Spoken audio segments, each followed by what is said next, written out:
Hey guys, tonight we're drifting back to a time when the wind whispered secrets and the sky's moods could make or break your day. Imagine yourself trudging through a damp, mossy field somewhere in Viking Age Scandinavia. The air is crisp, maybe a bit chilly, and the clouds above hint at rain, or maybe they don't. You probably won't survive this without some serious weather know-how. Because for Viking farmers, a sudden storm or an unexpected frost wasn't just an inconvenience. It could mean the difference between a full belly and an empty one. So before you get comfortable, take a moment to like the video and subscribe, but only if you genuinely enjoy what I do here. And hey, while you're at it, drop your location and local time down in the comments. It's always fascinating to see where in the world we're all tuning in from. Now, dim the lights, maybe turn on a fan for that soft background hum, and let's ease into tonight's journey together. You're standing on the edge of a sprawling Viking farmstead, surrounded by wooden longhouses with thatched roofs, the smell of damp earth mingling with smoke from the hearth. Farming was no easy task here, especially when the seasons could be unpredictable. The Vikings were more famously known as fierce warriors and intrepid explorers, but many were also farmers who depended heavily on the land and weather. They needed to know when to plant their crops, when to harvest, and when to prepare for the long, dark winter ahead. Weather was a silent partner in their survival, a force both respected and feared. Without modern meteorology, Vikings turned to the natural world and their cultural tools to make sense of the skies. One of the most intriguing methods they used involved runes, those mysterious, angular symbols often carved into wood, stone, or bone. But runes weren't just letters or a secret Viking alphabet. They were deeply woven into the fabric of daily life, holding meanings that ranged from practical to magical. Historians still argue whether the runes were primarily a communication tool or if their mystical qualities were just as important, especially when it came to predicting weather. After all, in a world where a sudden storm could ruin a harvest or a dry spell could starve a village, any edge in understanding the elements was precious. So as you settle in, imagine the quiet patience of Viking farmers watching the sky, listening to the wind and turning to the runes for guidance. It's a story of observation, belief, and the gentle art of reading nature's subtle signs, a story that will unfold slowly, just like the changing seasons themselves. You've just caught the faint scratch of a knife on wood, the slow, deliberate carving of runes into a smooth piece of ash or oak. These runes, those sharp, angular marks, are more than just letters to the Vikings. You might think of them as an ancient alphabet, sure, but they carried layers of meaning that stretched far beyond simple communication. They were symbols of power, magic, and connection to the unseen world. Runes were believed to hold inherent energy. Each symbol was a key to unlocking forces both natural and supernatural. When Viking farmers used runes, they weren't just jotting down a message. They were invoking protection, guidance, and sometimes weather wisdom. You can almost picture a farmer, fingers stained with sap, carefully carving runes into a wooden staff or a small stone, hoping to coax the skies into cooperation. Historians still argue whether the runes' magical qualities were a widespread belief or more of a niche practice among certain Viking groups. Some scholars suggest that runes were primarily practical, used for marking ownership or recording events, while others emphasize their ritualistic and divinatory roles, especially in rural farming communities. One quirky tidbit: some runes were thought to be living symbols, almost like tiny spirits trapped in the wood or stone. Farmers might carry a rune-inscribed charm in their pocket, believing it could influence the weather or protect their crops from frost and storms.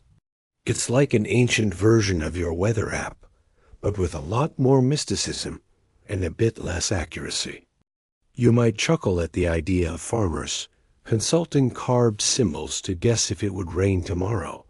But remember, this was a time when every bit of knowledge counted. And while today's weather forecasts come from satellites and supercomputers, those ancient runes were the closest thing Vikings had to a meteorologist. So as you listen, picture yourself standing in a Viking field, eyes scanning the sky and ears tuned to the earth, learning to read the language of weather as your ancestors did. It's a quiet, patient art, one that connects you to a time when survival depended on knowing exactly when the rain would fall or the frost would bite. Now, let's delve into how Vikings combined their weather wisdom with the mysterious power of runes. Imagine a farmer, faced with uncertain skies, turning to carved symbols for insight and perhaps a little help. Runes weren't just passive marks. They were active tools, believed to influence the world around them. Viking farmers often inscribed runes onto wooden staffs, stones, or even their tools. These carvings acted as weather talisman symbols meant to protect crops from storms, invite gentle rains, or ward off frost. The act of carving itself was a ritual, a deliberate and focused moment where human will met the forces of nature. Some runes were specifically associated with natural elements and weather phenomena. For example, the rune Jera symbolized the harvest and the cycle of the year, a hopeful sign for good crops and favorable weather. Another rune, Rado, was linked to travel and movement, sometimes interpreted as the movement of clouds or storms. Farmers might carve these runes onto boundary stones or farm gates, embedding their hopes for good weather into the very landscape. It was a way of communicating with the unseen spirits believed to govern the elements, a silent prayer carved in wood and stone. Historians debate how widespread these practices were. Some argue that rune inscriptions were mostly commemorative or magical, while others see them as practical tools in everyday life, especially in rural communities where weather could make or break the season. Here's a surprising detail. Some rune inscriptions included weather charms meant to calm storms or bring rain. These weren't just random symbols, but carefully chosen runes arranged in specific patterns, almost like an ancient weather forecast encoded in symbols.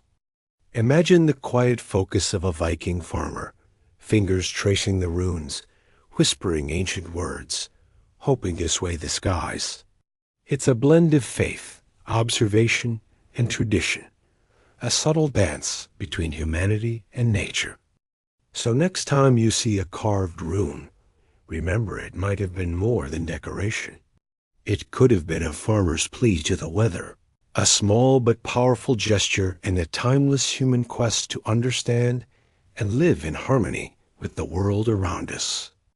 As the seasons turned, Viking farmers lived in rhythm with the earth's cycles, their lives shaped by the steady march of planting, growing, and harvesting. The changing weather was more than a backdrop. It was the very heartbeat of their existence.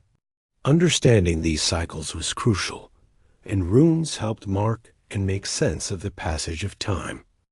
The rune Jera, often called the year rune, was central to this seasonal wisdom.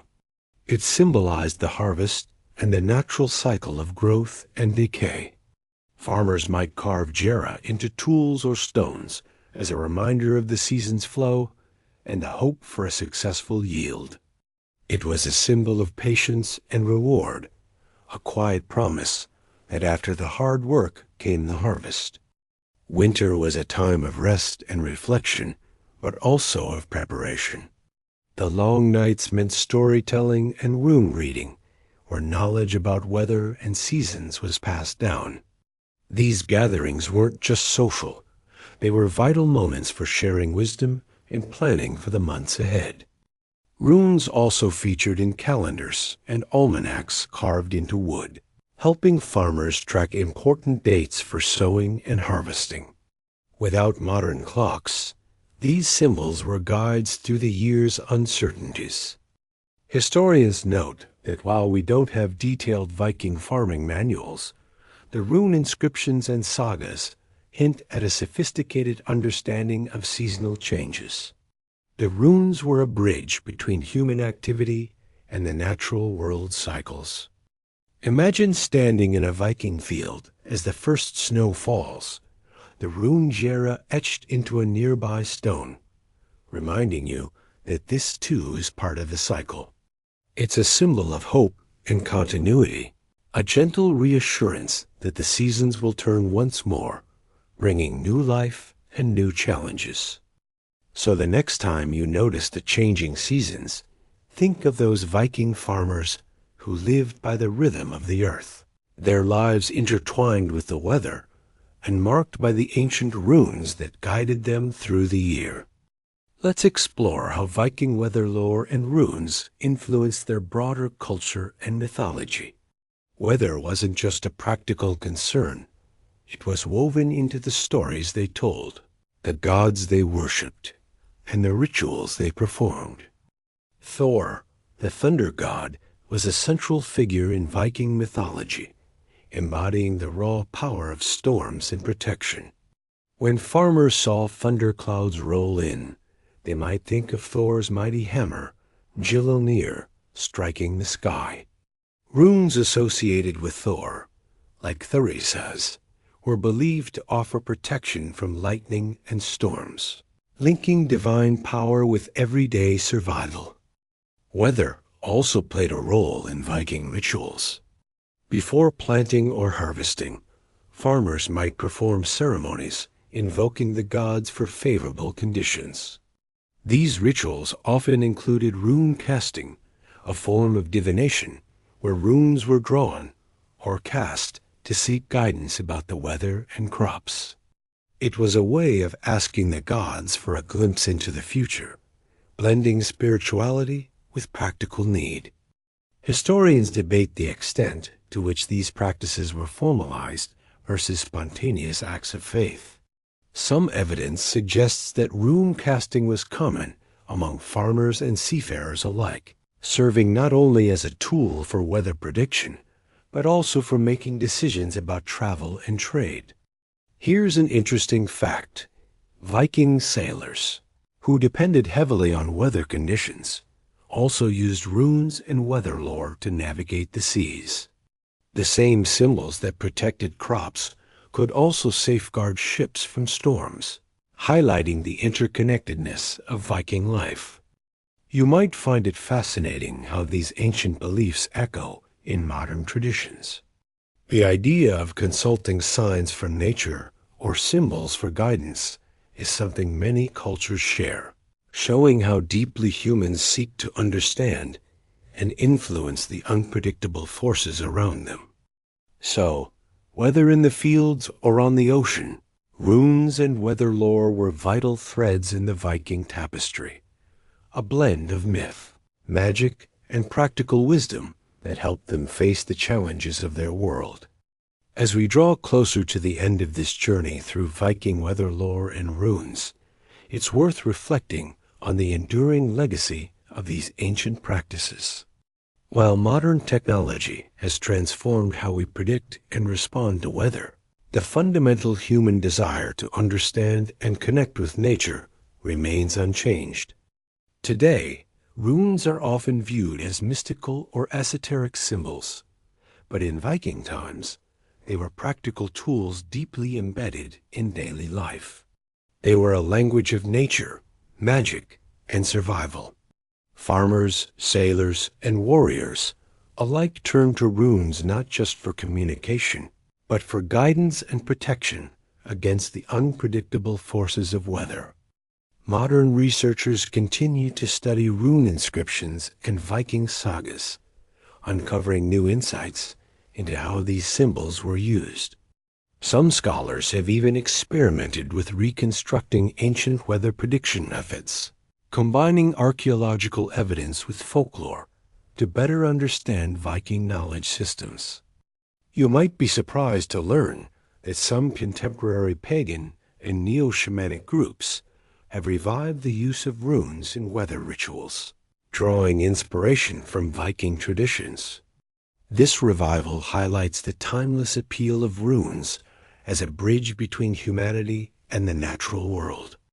In a way, the Viking approach to weather prediction, blending observation, symbolism, and spirituality, offers a valuable lesson. It reminds us that beyond data and forecasts, there's a deeper relationship with nature that involves respect, intuition, and a sense of wonder. So next time you check the weather, consider the ancient voices behind those forecasts. The Vikings' carved runes and keen eyes on the sky speak across the centuries, inviting us to look closer, listen more carefully, and embrace the mystery of the world around us. Now, let's delve deeper into how weather impacted the daily lives of the Vikings, especially in farming and fishing.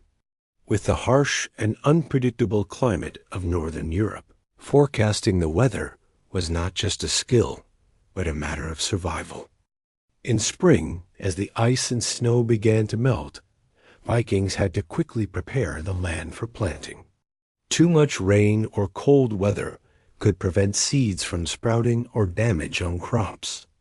That's why they paid close attention to small signs in nature, such as the arrival of migratory birds, changes in the color of leaves, or the scent of the earth after rain.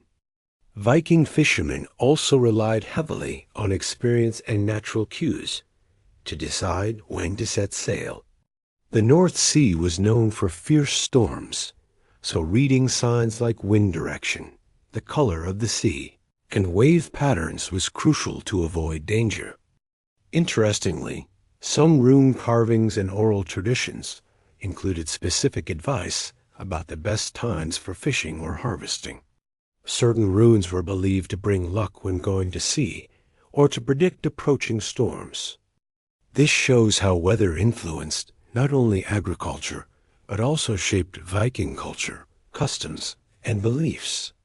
The combination of natural observation and the use of runes as spiritual tools created a unique and effective system for weather prediction. Interestingly, some rune carvings and oral traditions included specific advice about the best times for fishing or harvesting. Certain runes were believed to bring luck when going to sea or to predict approaching storms. This shows how weather influenced not only agriculture, but also shaped Viking culture, customs, and beliefs. The combination of natural observation and the use of runes as spiritual tools created a unique and effective system for weather prediction. Another fascinating aspect of Viking weather lore is how it influenced their navigation techniques. The Vikings were renowned seafarers, exploring vast stretches of the North Atlantic, reaching as far as Greenland and North America. To undertake such voyages, they needed to understand the weather and ocean conditions intimately. Without modern instruments, Viking sailors relied on a combination of natural signs and rune magic to guide their journeys. They observed the behavior of birds, the color and movement of waves, the position of the sun and stars, and even the smell of the sea air. These observations helped them predict weather changes and choose the safest routes. Runes played a role here as well. Certain runes were inscribed on ships or carried as amulets to invoke protection from storms and ensure a safe passage. The Alges rune, symbolizing protection, was especially popular among sailors. Before setting sail, Vikings might perform rituals involving rune casting to seek favorable weather and divine favor. Moreover, sagas and oral traditions often recount tales of voyages saved or lost due to weather, emphasizing the respect Vikings had for the sea's power. These stories served as lessons for future generations, blending practical knowledge with mythic meaning. Understanding these connections between weather, runes, and navigation reveals how deeply intertwined Viking life was with the natural world. Their survival depended not only on courage and skill, but also on keen observation and spiritual insight. The role of weather in Viking mythology also offers rich insights into their worldview. Many of the gods and goddesses in Norse mythology are closely associated with natural forces, including weather phenomena. For instance, Thor, the god of thunder, was believed to wield his mighty hammer to create storms and protect humanity from chaos. Weather events were often interpreted as messages from the gods or signs of their favor or displeasure. A sudden storm might be seen as Thor's wrath, while clear skies could signify the blessings of Freyr, the god of fertility and prosperity. This divine connection between weather and the gods reinforced the importance of reading natural signs carefully and respecting the forces beyond human control. Runes, in this context, were more than just practical tools. They were sacred symbols that connected Vikings to the divine realm.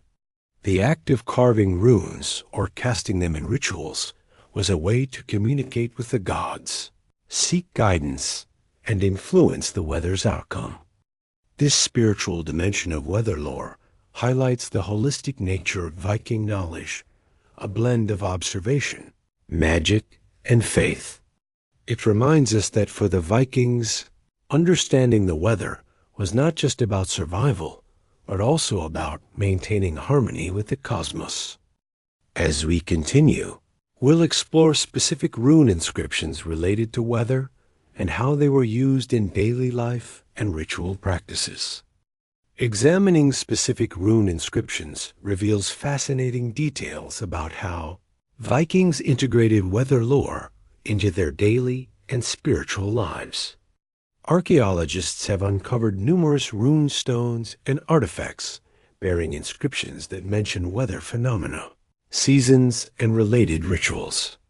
One notable example is the use of the Jera rune, symbolizing the harvest and the cycle of the year. This rune was often invoked in prayers and charms to ensure a bountiful season, reflecting the Vikings' deep connection to agricultural cycles and weather patterns. Successful harvests depended heavily on favorable weather, making such runes essential for farmers. Similarly, the Soilo rune, representing the sun, was associated with warmth and growth. In regions where sunlight was scarce during long winters, this rune held special significance, symbolizing hope and renewal.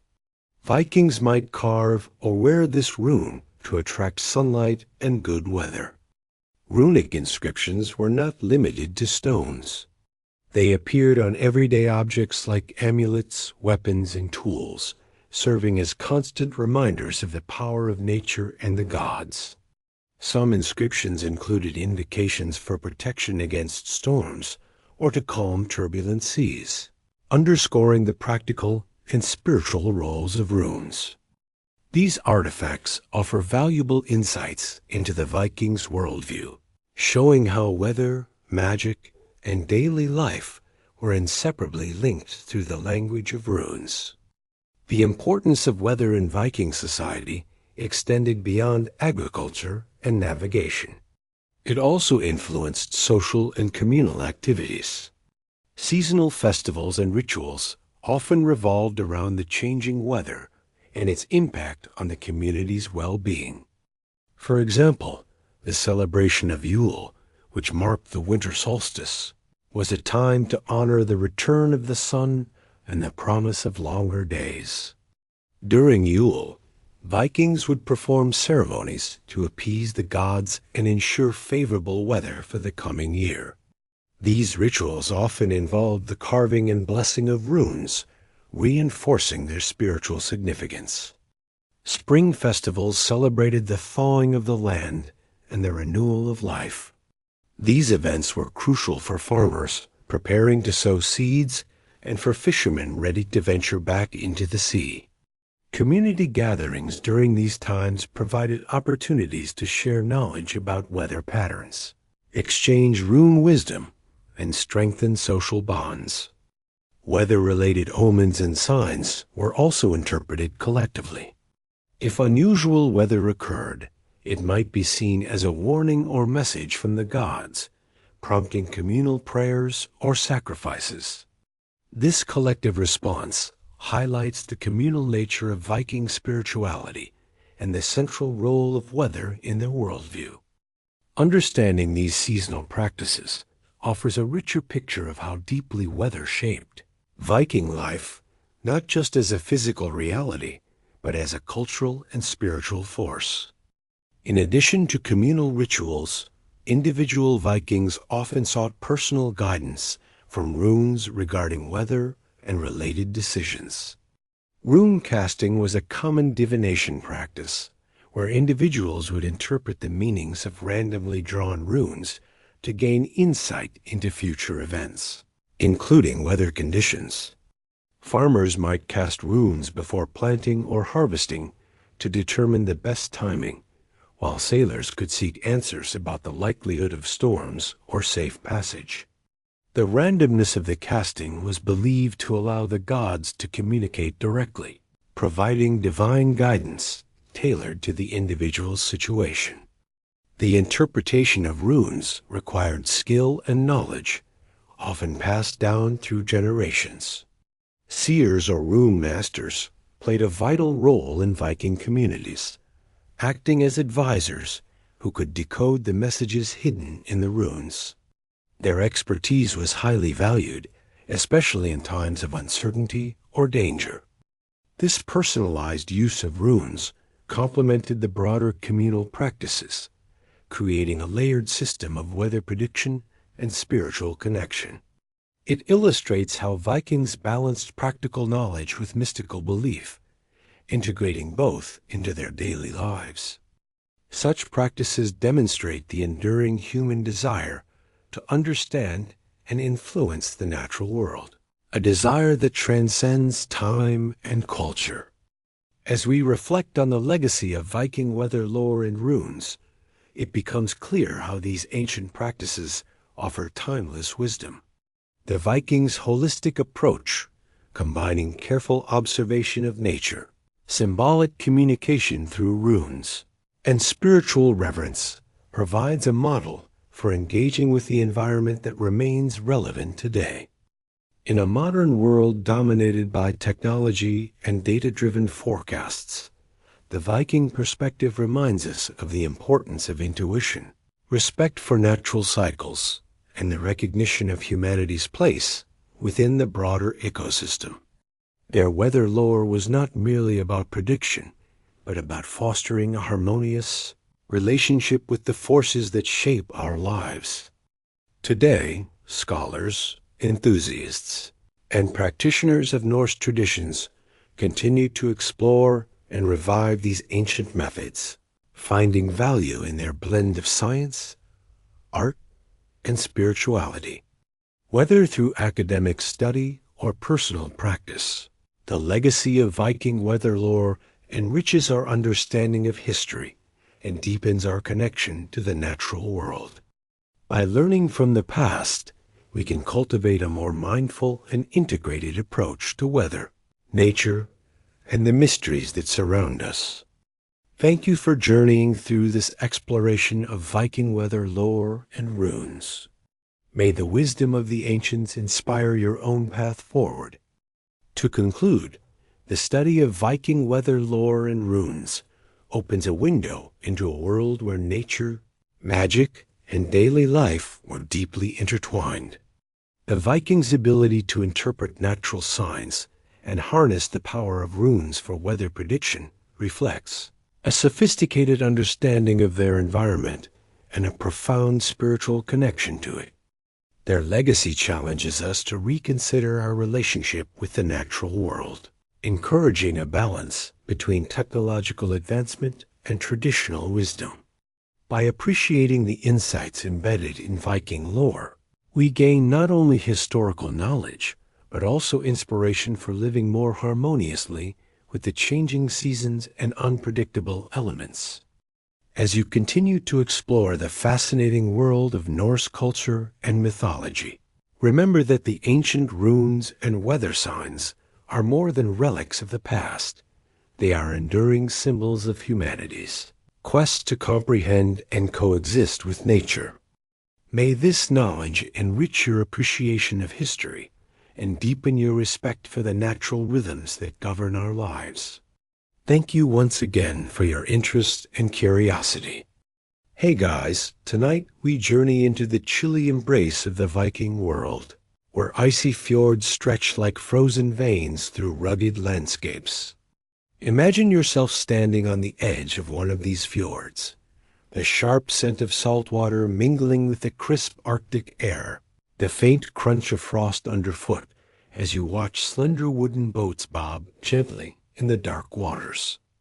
The Vikings, those hardy seafarers, didn't just raid and explore.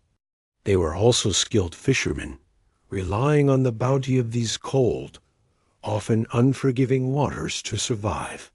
You probably won't survive a day in their boots, unless you're part otter, that is. So before you get comfortable, take a moment to like the video and subscribe, but only if you genuinely enjoy what I do here. And hey, drop your location and local time in the comments. I love seeing where in the world you're tuning in from. Historians still argue whether the Vikings' choice of fishing spots was driven more by practical knowledge passed down orally or by early forms of environmental management. Either way, the fjords offered a unique environment, a mix of saltwater and freshwater, varying depths, and seasonal ice cover that demanded specialized skills and patience. Now, dim the lights, maybe turn on a fan for that soft background hum, and let's ease into tonight's journey together.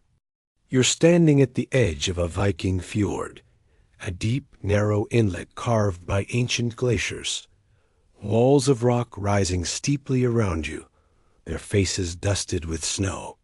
The water below is dark and cold, almost still, but alive with fish beneath the surface. These fjords were the lifeblood of Viking communities, providing shelter for their longships and a rich source of marine food. The Vikings knew these waters intimately, their fishing traditions shaped by generations of trial, error, and observation. The landscape itself was a character in their story. The steep cliffs echoed with the cries of seabirds, and the gentle lapping of waves against wooden hulls was a constant soundtrack. Sometimes the fjord's surface would freeze over in winter, transforming the scene into a sparkling expanse of ice, where fishing became an altogether different challenge. You could almost feel the cold seep into your bones as you watch a Viking fisherman prepare his gear. The air is crisp, and your breath forms little clouds that disappear quickly into the Arctic sky. The Vikings thrived here, adapting their fishing practices to the rhythms of the seasons and the moods of the sea. Fishing wasn't just a job. It was a way of life, intertwined with community, survival, and even spirituality. The fjord's bounty sustained families through long winters, and the techniques developed here reveal a fascinating blend of practicality and tradition. So as you settle in, imagine the quiet patience required to fish these icy waters, the soft creak of wooden boats, the occasional splash of a fish breaking the surface, and the gentle crackle of ice underfoot. You pick up a simple wooden spear, its tip sharpened and hardened by fire, feeling the rough grain beneath your fingers. This is just one of the many tools Vikings crafted with care to fish in these cold, demanding waters. Unlike the flashy weapons you might expect from tales of raiding Vikings, their fishing gear was humble but effective, a testament to their resourcefulness. Long before modern fishing rods or nets, Vikings used lines made from twisted animal sinew or plant fibers, strong enough to hold slippery fish. Hooks were carved from bone, shaped carefully to catch without tearing, or forged from iron scraps, salvaged from old tools or weapons. The craftsmanship was precise. A poorly made hook meant lost dinner. Historians still argue whether Viking fishing gear evolved independently or was influenced by contact with other seafaring cultures like the Sami or early Slavs. Either way, the tools tell a story of adaptation to the harsh environment and the fish species available. You notice a small woven net lying beside the boat. It's mesh wide and irregular. Nets were often handmade from flax or nettle fibers, materials that grew wild nearby. These nets weren't the giant trawlers of today, but modest, manageable sizes, perfect for hauling in smaller fish like cod or herring. One particularly peculiar tool is the gill net, which Vikings sometimes used to catch fish by their gills as they tried to swim through. Imagine the patience needed to set such a trap and then wait, sometimes for hours, for the fish to get caught. There's also evidence that Vikings used fish traps made from woven branches, placed strategically in tidal areas where fish would swim in but couldn't escape. These passive traps required no constant attention, freeing up time for other tasks. The variety of tools reflects the diversity of fishing methods the Vikings employed. Whether fishing from a boat or the shore, they had an arsenal of gear tailored to different species and conditions. And then there's the oddity of Viking, fish hooks sometimes being decorated with tiny carvings, perhaps to bring luck or to honor the sea gods. It's a reminder that even in the practical world of fishing, superstition and artistry played a role. Your fingers brush over a slender bone needle used to repair nets, a small but vital tool. Repairing gear was a constant task. A torn net meant lost catch and wasted effort. As you prepare to cast a line, you can almost hear the soft scrape of bone against wood, the quiet hum of the fjord, and the whispered prayers the fishermen might have uttered to ensure a good haul. You stand at the edge of the fjord once more, watching the subtle dance of the seasons as they dictate the rhythms of Viking fishing life. The cold grip of winter slowly loosens, and you can almost see the fish beneath the dark waters beginning their migrations. Timing was everything for Vikings. They had to know when to strike to avoid wasting effort or risking empty nets. Fish like cod, herring, and salmon followed seasonal patterns, moving closer to shore to spawn or seeking deeper waters during the harshest months. Vikings learned to read these movements, aligning their fishing expeditions with nature's calendar. Historians still argue whether the Vikings relied mostly on oral tradition or early forms of environmental observation to track these migrations. Either way, their survival depended on mastering this knowledge. You imagine the cold mornings when fishermen would set out just as the first light touched the frost-covered cliffs, the air sharp and biting. They timed their trips to coincide with the tides and the fish's natural behaviors.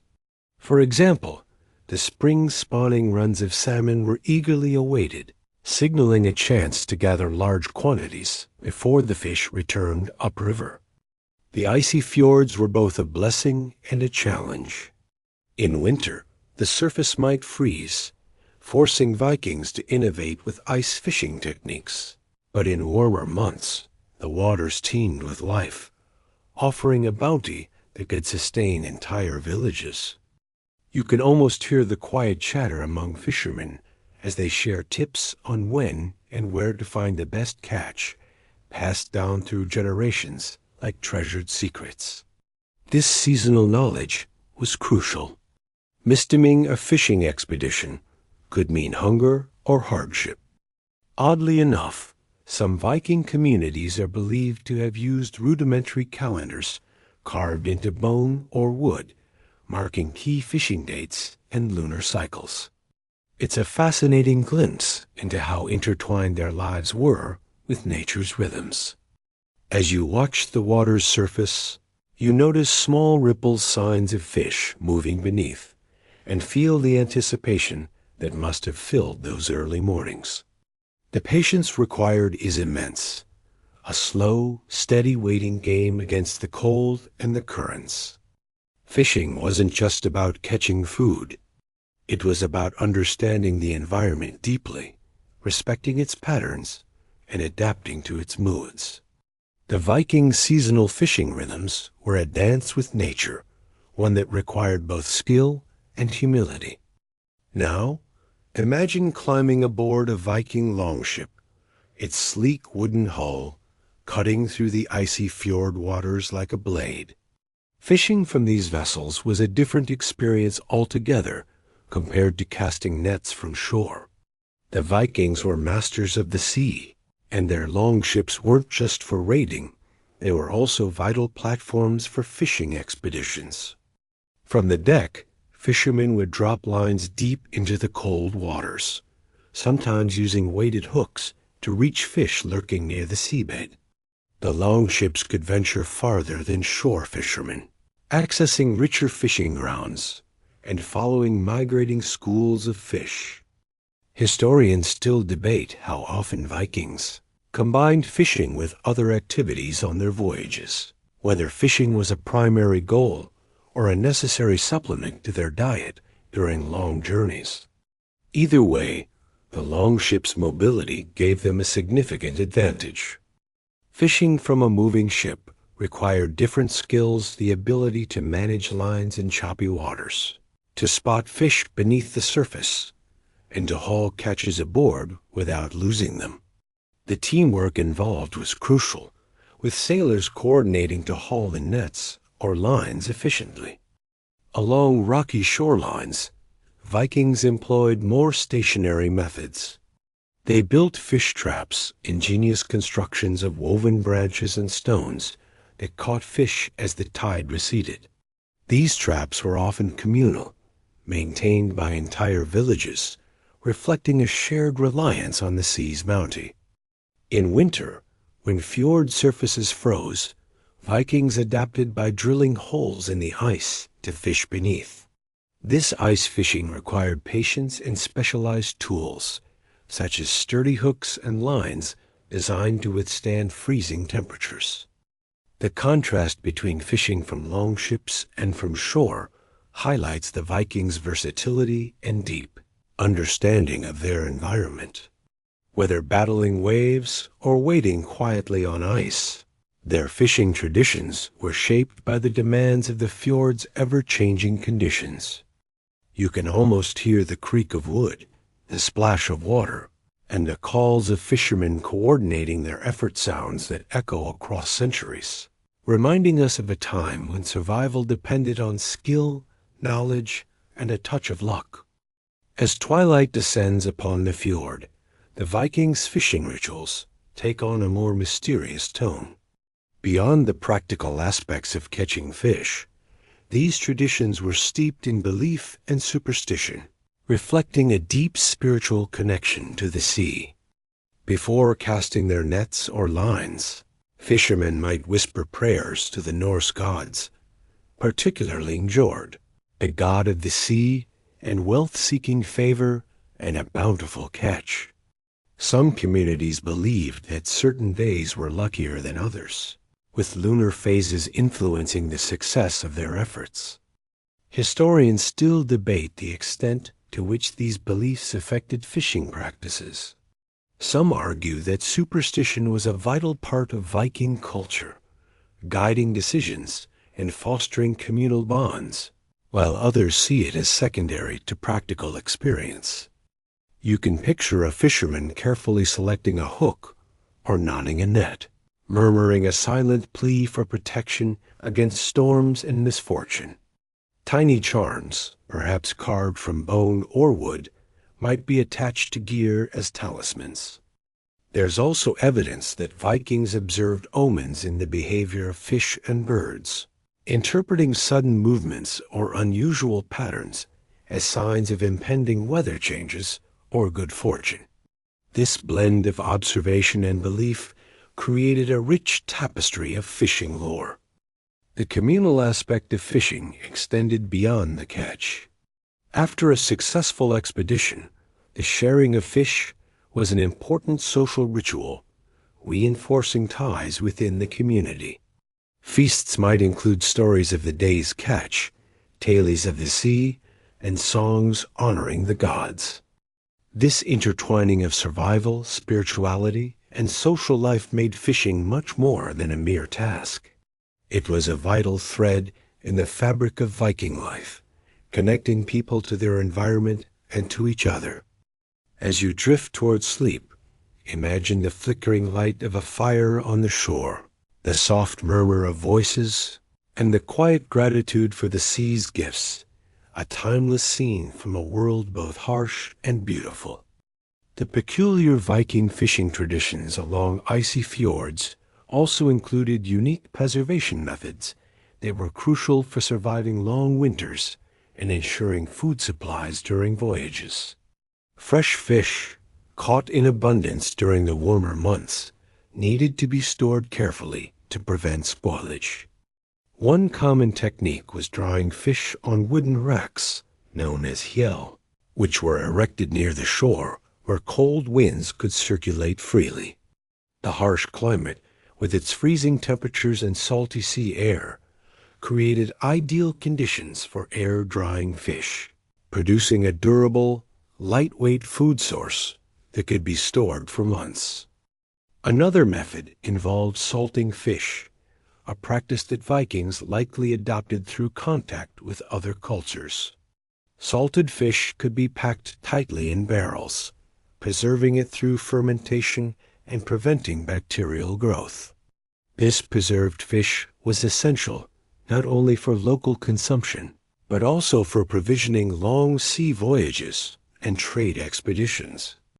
Some scholars suggest that Vikings also fermented fish, a technique that might seem odd today, but was common in many northern cultures. Fermented fish, while pungent, provided vital nutrients during harsh winters when fresh food was scarce. The preservation of fish was not just a practical matter, but also a cultural one. Recipes and techniques were passed down through generations, often guarded as family secrets. The ability to prepare and store fish properly was a mark of skill and respect within the community. You can almost smell the salty air mingled with the faint, sharp aroma of dried fish hanging on racks, a sensory reminder of the connection between people and their environment. These preservation methods ensured that the bounty of the fjords sustained Viking communities year-round, allowing them to thrive in a landscape that demanded resilience and ingenuity.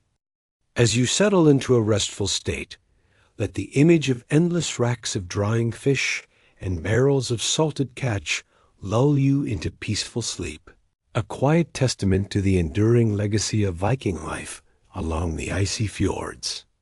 Beyond the practical and spiritual, Viking fishing traditions also included peculiar social customs that might seem strange to modern eyes. For instance, in some fjord communities, fishing was not just an individual or family affair, but a communal activity involving entire villages. Groups of fishermen would coordinate their efforts, sharing tools, knowledge, and the eventual catch. This cooperation was essential, especially when using large nets or constructing fish traps that required collective maintenance. Interestingly, some Viking laws regulated fishing rights and practices. These laws ensured fair distribution of resources and prevented overfishing, reflecting an early understanding of sustainable practices. Disputes over fishing territories could lead to legal proceedings, underscoring the importance of fish as a communal resource. In certain regions, specific fishing spots held sacred status, believed to be protected by spirits or gods. Fishing in these areas might require rituals or permissions, blending law, religion, and tradition. Moreover, the roles in fishing expeditions were often divided by gender and age. While men typically handled the more physically demanding tasks like hauling nets from boats, women were responsible for processing the catch, cleaning, drying, salting, and preparing fish for storage. Children learned these skills from an early age, ensuring the continuity of these traditions. The passing down of knowledge was as important as the catch itself. You might imagine the lively scenes of a Viking village during fishing season, the rhythmic work of hauling nets, the chatter of families preparing the day's catch, and the communal feasts celebrating successful hauls. These social customs reveal a complex relationship between people and the sea, one that balanced individual effort with community welfare, practical needs with spiritual beliefs. As you drift deeper into sleep, envision the shared warmth of a Viking hearth, the aroma of smoked fish filling the air, and the unspoken bonds forged through centuries of fishing tradition along the icy fjords. Finally, the peculiar Viking fishing traditions also extended to their tools and techniques, which were ingeniously adapted to the harsh conditions of the icy fjords. Vikings crafted their fishing gear from locally available materials, wood, bone, antler, and iron, combining practicality with craftsmanship. Hooks were often made from iron, shaped carefully to catch slippery fish without causing them to escape. Some hooks were barbed, while others were simple, depending on the type of fish targeted. Nets were woven from natural fibers like flax or animal sinew, designed to be strong yet flexible. The size and shape of nets varied according to the fishing method. Some were cast by hand, others dragged from boats or set in traps. One particularly interesting technique was the use of fish weir stone or wooden barriers placed in tidal areas to funnel fish into traps as the tide receded. These structures required detailed knowledge of tides and fish behavior and were maintained seasonally. Vikings also used spears and harpoons for fishing, especially when targeting larger fish or seals. These weapons were often ornately decorated, reflecting their importance not just as tools, but as cultural artifacts. The process of making and maintaining fishing gear was a skilled craft, often undertaken by specialized artisans within the community. Repairing nets and sharpening hooks were daily tasks, crucial to the success of any fishing expedition.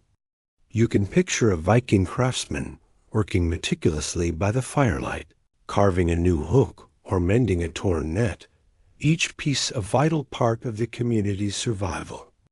These tools and techniques showcased the Vikings' adaptability and ingenuity, turning the challenges of the icy fjords into opportunities for sustenance and prosperity.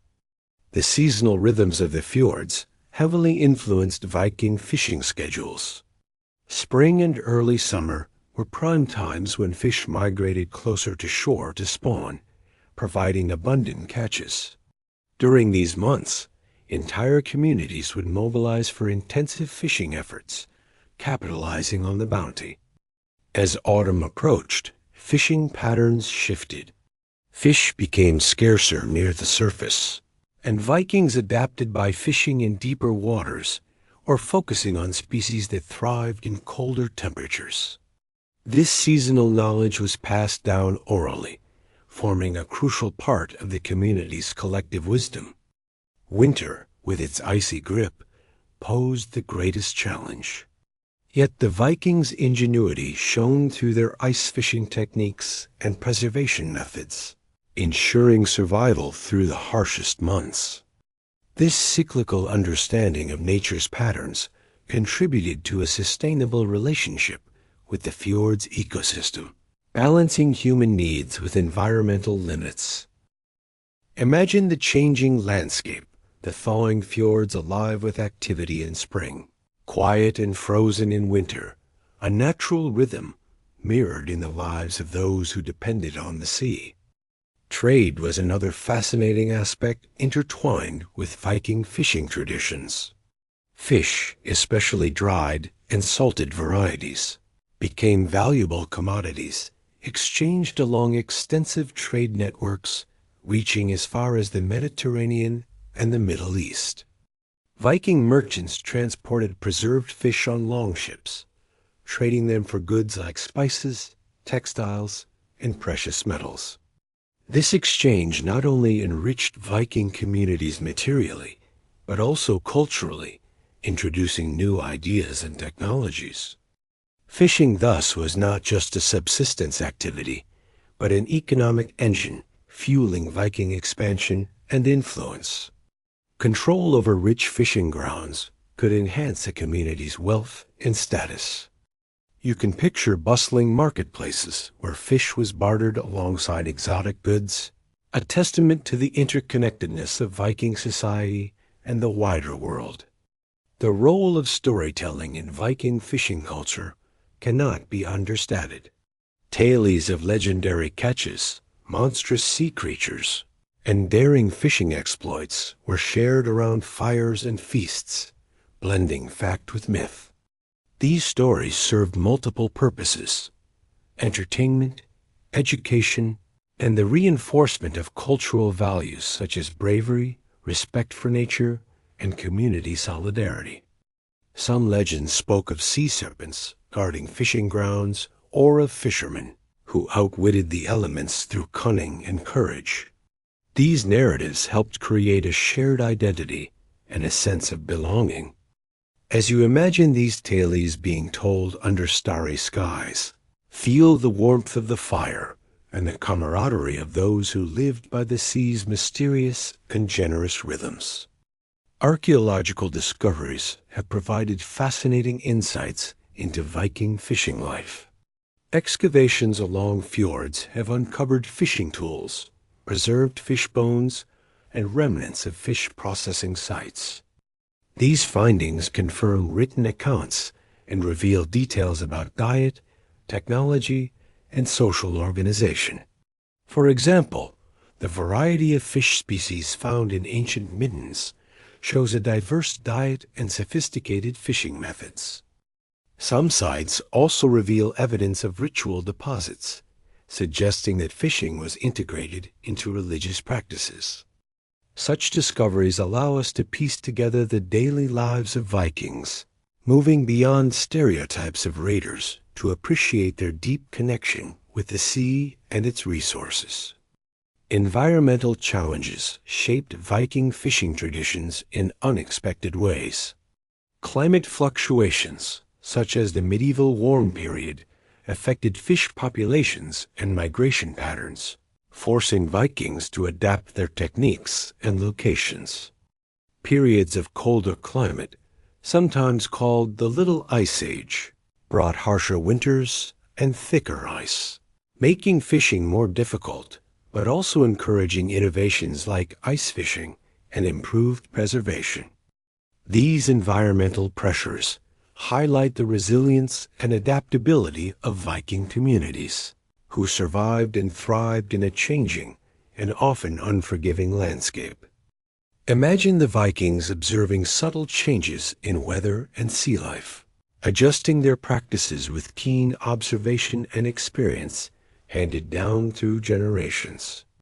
Music and song also played a role in Viking fishing culture. Work songs helped coordinate group efforts during strenuous tasks like hauling nets or rowing longships. These songs kept spirits high and synchronized movements, making labor more efficient and enjoyable. Some songs contained coded information about fishing spots or techniques, serving as oral manuals.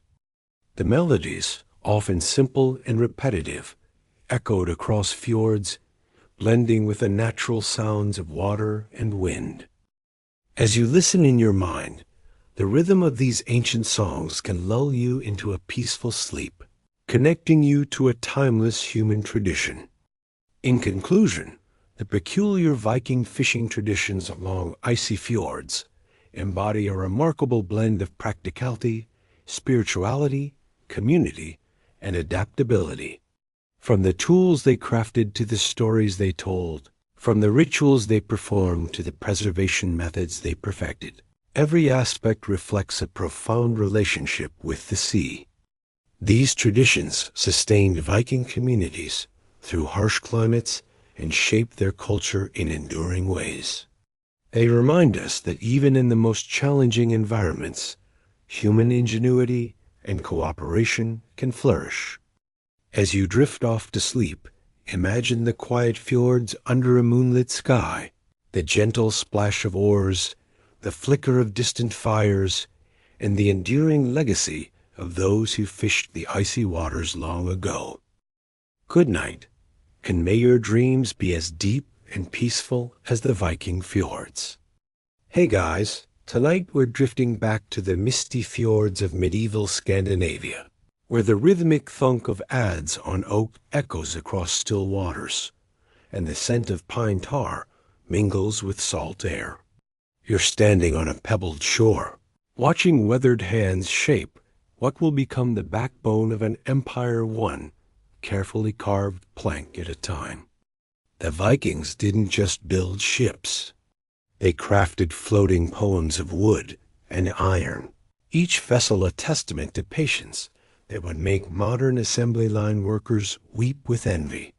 You probably won't survive the sheer tedium of watching a single strake take 3 days to fit properly, but that's exactly the point. So before you get comfortable, take a moment to like the video and subscribe, but only if you genuinely enjoy what I do here.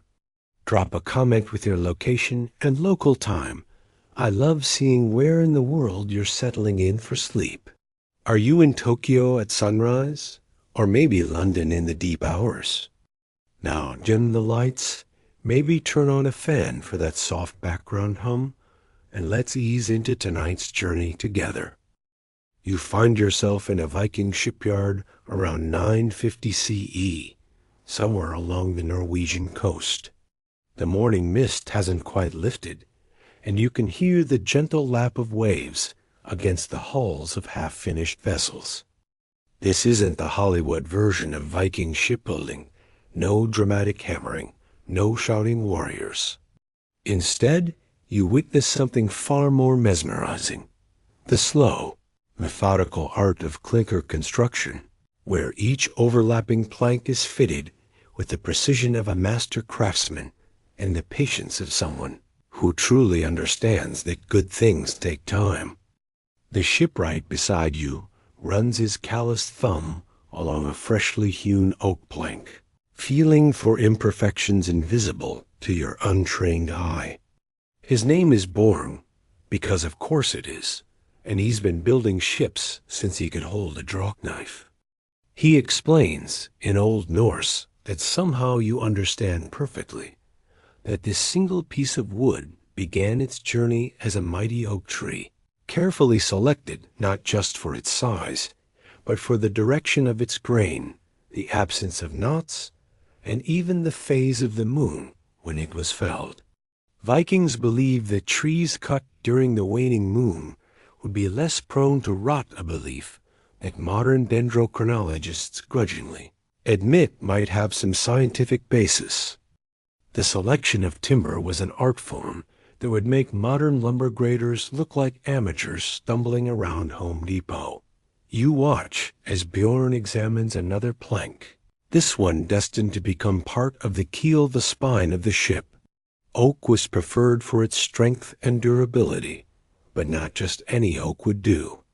The Vikings sought out trees that had grown slowly in harsh conditions, producing dense, tight grain that could withstand the constant flexing and stressing of ocean voyages. They had a particular fondness for bog oak timber that had been naturally preserved in peat bogs for decades or even centuries, emerging with a dark, almost black coloration and incredible resistance to decay. Historians still argue whether the Vikings had formal apprenticeship systems for shipbuilding, but the evidence suggests a more organic transfer of knowledge from father to son, master to helper.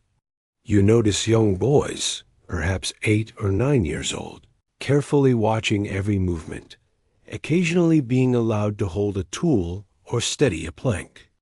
This wasn't just education, it was cultural transmission, the passing down of secrets that meant the difference between a vessel that would carry you safely to new lands and one that would become your floating coffin. The process begins with the keel, that crucial central beam that runs the length of the ship. You watch as several men carefully position a massive oak timber, checking and rechecking its alignment with simple but effective tools. A plumb line, a measuring rod, and the kind of experienced eye that comes from decades of practice. The keel isn't just structural, it's almost spiritual, the foundation upon which everything else depends. Vikings often carved runes into their keels, invoking protection from the sea gods and ensuring favorable winds. Once the keel is secured, the real artistry begins with the attachment of the stem and stern posts, the dramatic curved pieces that give Viking ships their distinctive profile. You're witnessing what archaeologists call the shell-first construction method, where the hull planking is built up before the internal framework is added. It's the nautical equivalent of building a house by starting with the siding and working inward, a technique that requires incredible skill and an almost intuitive understanding of how wood behaves under stress. The clinker construction technique, where each plank overlaps the one below it, like scales on a fish, creates a hull that's both flexible and strong. You watch, mesmerized, as Bourne carefully shapes the edge of a strake. That's what they called each individual plank, with his adze, creating the perfect bevel that will allow it to overlap smoothly with its neighbor. The sound is hypnotic. Scrape, pause, examine, scrape again. Each stroke removes just a whisper of wood, and you begin to understand why a single longship could take months or even years to complete. The planks are held together with iron rivets, each one hand-forged and fitted with washers called roves. You observe the blacksmith, a soot-covered giant named Thorvald, heating rivets to cherry red in his portable forge. The process is almost meditative. Heat the rivet, position it through pre-drilled holes in the overlapping planks, place the rove on the inside, then hammer the protruding end to create a permanent joint. The Vikings were so skilled at this that many of their rivets are still holding fast in ships, discovered after 1,000 years underwater. But here's where it gets interesting, and slightly obsessive in a way that would make modern efficiency experts break out in hives. Each rivet hole was drilled by hand using a bow drill, a process that could take several minutes per hole. A typical longship might have over 700 rivets, meaning someone spent weeks just drilling holes. The Vikings didn't see this as tedious.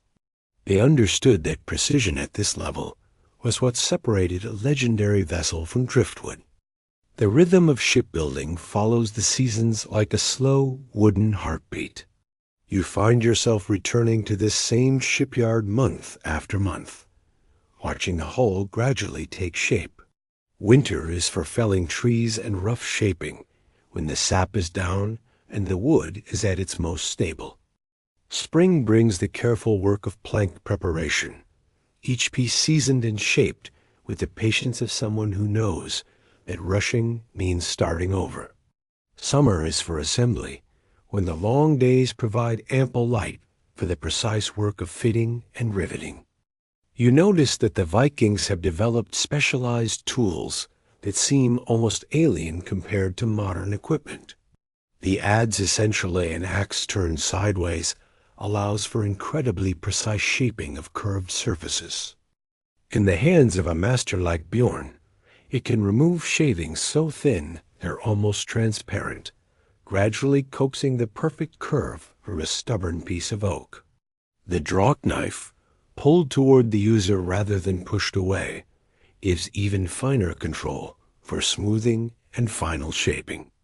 There's a particular tool called a spoon bit, a drill bit, with a distinctive spoon-shaped cutting, edge used for boring the rivet holes. The Vikings made these from iron, carefully forged and sharpened to cut clean holes without splitting the wood.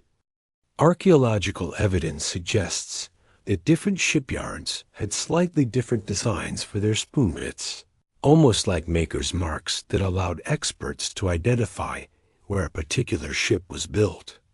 Historians still argue whether Viking shipbuilders used formal measurements or relied entirely on proportional systems and experienced judgment. The evidence suggests a combination of both. Certain key measurements were standardized, the distance between rivet holes, for example, but much of the shaping was done by eye and feel. You watch Bjorn check the curve of a plank, not with rulers or gauges, but by sighting along its length and running his hands over the surface, detecting imperfections through touch alone. The caulking process reveals another layer of Viking ingenuity that would impress modern marine engineers. You observe as workers carefully stuff tarred rope, usually made from animal, hair, or plant fibers, into the seams between planks. This isn't just stuffed in randomly. There's a specific technique that ensures the caulking compresses properly when the wood swells in water, creating a watertight seal. The tar used isn't modern petroleum-based tar, but pine tar, laboriously extracted by burning pine wood in covered pits, a process that takes days and fills the air with a distinctive, resinous smoke. Over this base caulking, the Vikings applied a mixture of pine tar and animal fat, creating a flexible sealant that could accommodate the constant movement of a ship at sea. Some shipyards added crushed shells or even ground up animal bones to this mixture, creating a compound that would harden into something approaching modern marine putty. A recipe varied by region and was often a closely guarded secret, passed down through generations of shipbuilders. You're struck by how quiet the work is. This isn't the industrial clamor you might expect, but a workshop filled with the soft sounds of skilled craftsmanship, the whisper of plane on wood, the gentle tap of mallet on chisel, the occasional murmur of consultation between craftsmen. Even the apprentices work quietly, understanding that concentration is essential when a single misplaced cut could ruin weeks of work. The hull gradually takes on its characteristic shape, long, low, and graceful, with a shallow draft that will allow it to navigate both open seas and shallow rivers. The Vikings called this design feature snake-like, and watching the ship take shape, you understand the metaphor. There's something almost organic about the curves, as if the vessel is growing rather than being built. Installing the ribs, the internal framework that gives the hull its strength, requires a different kind of precision. You watch as naturally curved pieces of wood, carefully selected for their grain pattern, are fitted against the inside of the hull. These aren't sawn to shape, but chosen from trees that grew with the right curves, a process that required Vikings to maintain mental catalogs of suitable timber scattered across vast forests. The ribs are attached to the planking with smaller rivets and sometimes with leather lashings that allow for a degree of flexibility. This is crucial because Viking ships were designed to flex with the waves rather than fight them, a principle that wouldn't be fully understood by naval architects until centuries later. You observe the careful spacing of these ribs, each positioned to distribute stress evenly while maintaining the hull's elegant lines. Between the ribs, the Vikings installed what they called knees, L-shaped pieces. They connected the ribs to the keel and provided additional structural support. Finding suitable wood for knees required locating trees where a major branch joined the trunk at just the right angle, creating the natural grain pattern needed for strength. Some shipyards maintained groves specifically for growing such timber, planning decades ahead for ships not yet conceived. The flooring comes next removable planks that can be lifted to access the bilge for bailing or storage. You notice that these aren't nailed down, but rest in carefully cut notches, allowing them to be quickly removed if the ship needs to be beached and dried. The Vikings understood that wood ships require constant maintenance, and accessibility was built into every design decision. Historians still argue whether Viking ships were painted or left natural, but the evidence suggests that many were coated with a mixture of pine tar and ochre, creating colors ranging from deep red to golden brown. This wasn't just decoration, but protection, sealing the wood against moisture and marine borers, those tiny creatures that could reduce a ship's hull to Swiss cheese given enough time. The mast step, a massive block of wood that holds the base of the mast, represents one of the most critical engineering challenges in Viking shipbuilding.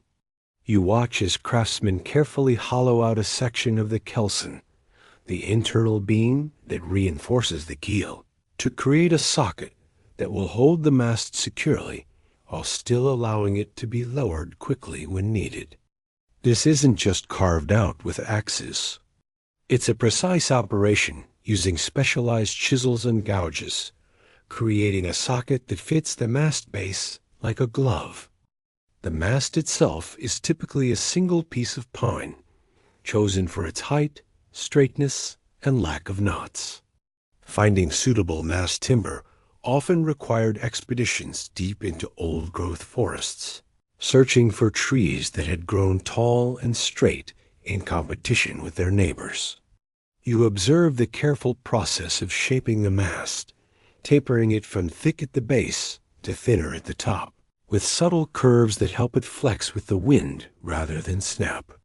The sail is another marvel of Viking technology that often gets overlooked in favor of more dramatic elements like weapons and raids. You watch as women work at massive looms, weaving wool into the distinctive diamond twill pattern that gives Viking sails their strength and flexibility. The wool is often left undyed, creating sails in natural shades of cream and brown, though some wealthy ship owners commission sails dyed with expensive colors red from madder root, blue from woad, or even purple from imported shellfish dyes. The size of these sails is impressive. A typical longship sail might measure 40 feet by 30 feet, requiring hundreds of pounds of wool and months of work. The weaving isn't random. The threads are arranged in specific patterns that distribute stress evenly across the sail surface. Some sails include reinforcing strips of leather or even silk for the very wealthy, sewn in patterns that help the sail maintain its shape in strong winds. The rigging system reveals another layer of Viking sophistication that would earn respect from modern sailors. You observe the installation of the stays and shrouds, the network of ropes that support the mast and control the sail. These aren't just tied on randomly, but follow a carefully developed system that allows the sail to be adjusted for different wind conditions while keeping the mast properly supported. The ropes themselves are works of art, twisted from long fibers of hemp or flax using techniques that create cordage strong enough to hold a ship together in a North Sea gale. You watch rope makers at work, walking backward as they twist fibers into yarn, then combining multiple yarns into the final rope.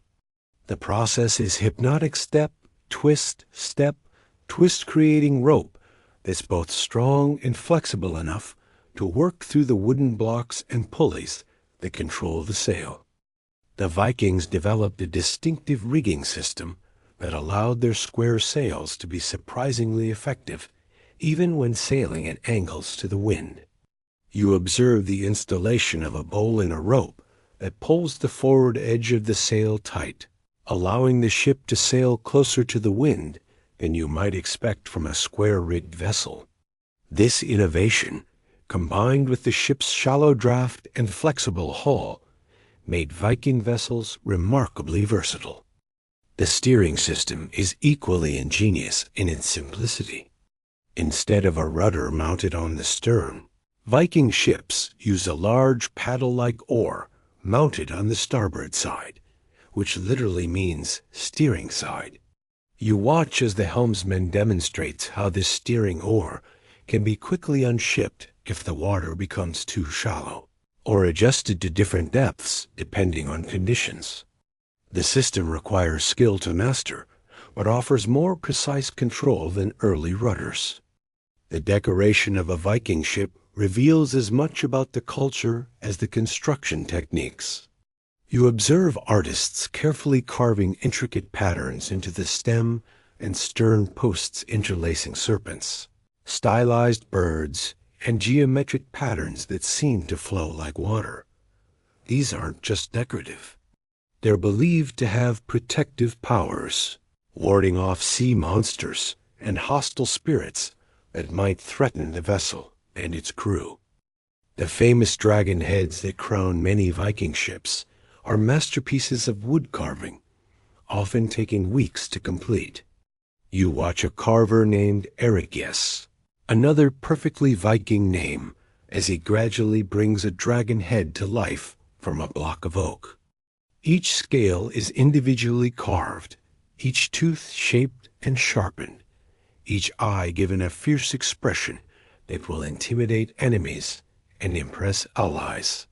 The dragon head isn't permanently attached, but can be removed when approaching friendly shores, as the Vikings believed that keeping the dragon head mounted might offend local spirits. Some ships feature elaborate paint schemes that transform the hull into a work of art. You observe painters mixing pigments from local materials, red ochre from iron-rich clay, yellow from certain lichens, black from charcoal, mixed with pine tar. The patterns often tell stories or represent the ship owner's lineage, creating a floating billboard that announces the vessel's identity from miles away. The shields mounted along the ship's sides aren't just for show. They're functional pieces of equipment that also serve as decoration. You watch as warriors carefully position their shields in overlapping patterns, creating a colorful stripe along the hull while keeping their equipment easily accessible. The shield rack system is ingeniously simple, using wooden pegs that hold the shield securely, but allow them to be quickly grabbed when needed. Historians still argue whether the elaborate ships described in sagas actually existed or were poetic exaggerations, but archaeological evidence suggests that some Viking vessels were indeed floating palaces, decorated with precious metals, carved ivory, and even imported silk hangings. The testing phase of a newly completed ship is where theory meets the harsh reality of wind and wave. You stand on the shore as Bjorn's latest creation, a sleek longship that's taken nearly 2 years to complete, prepares for its maiden voyage. The crew loads ballast stones into the bilge, carefully distributing weight to achieve the proper trim. Too much weight forward, and the ship will plow through waves instead of riding over them. Too much aft, and it becomes difficult to steer. The first sail is always a moment of truth. You watch as the crew raises the massive woolen sail, the fabric billowing and snapping as it catches the wind. The ship heels slightly, finding its balance, and then begins to move with a grace that seems almost supernatural. The hull flexes visibly as it encounters the first waves. The clinker construction allowing the entire vessel to work as a unified organism, rather than a rigid structure fighting the sea. The crew tests every system during this maiden voyage: the steering oar's responsiveness, the sail's handling characteristics, the hull's watertightness. You notice crew members constantly checking the bilge for leaks, not because they expect problems, but because vigilance is what keeps sailors alive. The few drops of water they find are normal wood ships always weep a little as the timber settles and adjusts to its new environment. Speed trials reveal why Viking ships dominated medieval seas. Even loaded with crew and supplies, the vessel cuts through the water with minimal wake. Its shallow draft and efficient hull shape, allowing it to maintain speed in conditions that would slow heavier ships. You time the ship as it covers a measured distance, calculating a speed that would impress modern yacht designers, easily 10 knots under favorable conditions, with bursts of 15 knots or more when surfing down large waves. The ship's versatility becomes apparent as the crew demonstrates different configurations. With the mast lowered and stowed, it becomes a pure rowing vessel, capable of navigating rivers barely deep enough to float its hull. With the sails set and a favorable wind, it transforms into a swift cruiser that can cover hundreds of miles in a single day. The economics of Viking shipbuilding reveal a complex web of resources, skills, and social relationships that sustained entire communities. You observe the shipyard not just as a construction site, but as the hub of a vast network that extends across Scandinavia and beyond. The iron for rivets comes from bog iron deposits, laboriously extracted and smelted in small furnaces that dot the landscape. The pine tar requires entire forests of resinous trees, harvested using techniques passed down through generations. A single longship represents an enormous investment equivalent to several years' income for a wealthy farmer, or the combined resources of an entire village. You watch as the ship owner, a prosperous merchant named Gunnar, carefully inspects every detail of his investment. He's not just buying transportation. He's purchasing the means to expand his trading network, raid distant shores, or transport his family to new lands across the sea. The shipyard employs dozens of specialists, each with skills that take years to master. Besides the obvious craftsman shipwrights, blacksmiths, rope makers, there are specialists in timber selection, sail making, and even weather prediction. You notice an old man who does nothing but study the sky and sea, advising on the best times to launch new ships or begin dangerous voyages. The seasonal nature of shipbuilding creates a rhythm that governs entire communities. Winter is for planning and preparation, spring for construction, summer for launching and testing. Autumn brings the ships home, loaded with goods from distant lands or stories of new territories discovered. The cycle repeats year after year, each iteration building on the knowledge gained from the last.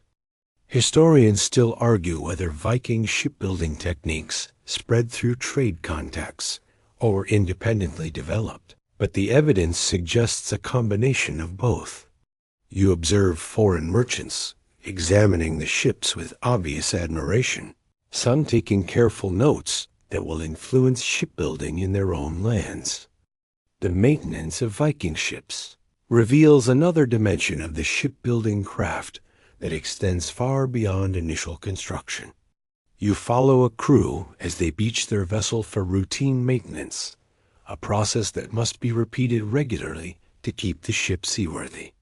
The hull is carefully inspected for signs of wear, damage, or the dreaded shipworm marine borers that can honeycomb a hull if left unchecked. The caulking requires constant attention, especially after long voyages or rough weather.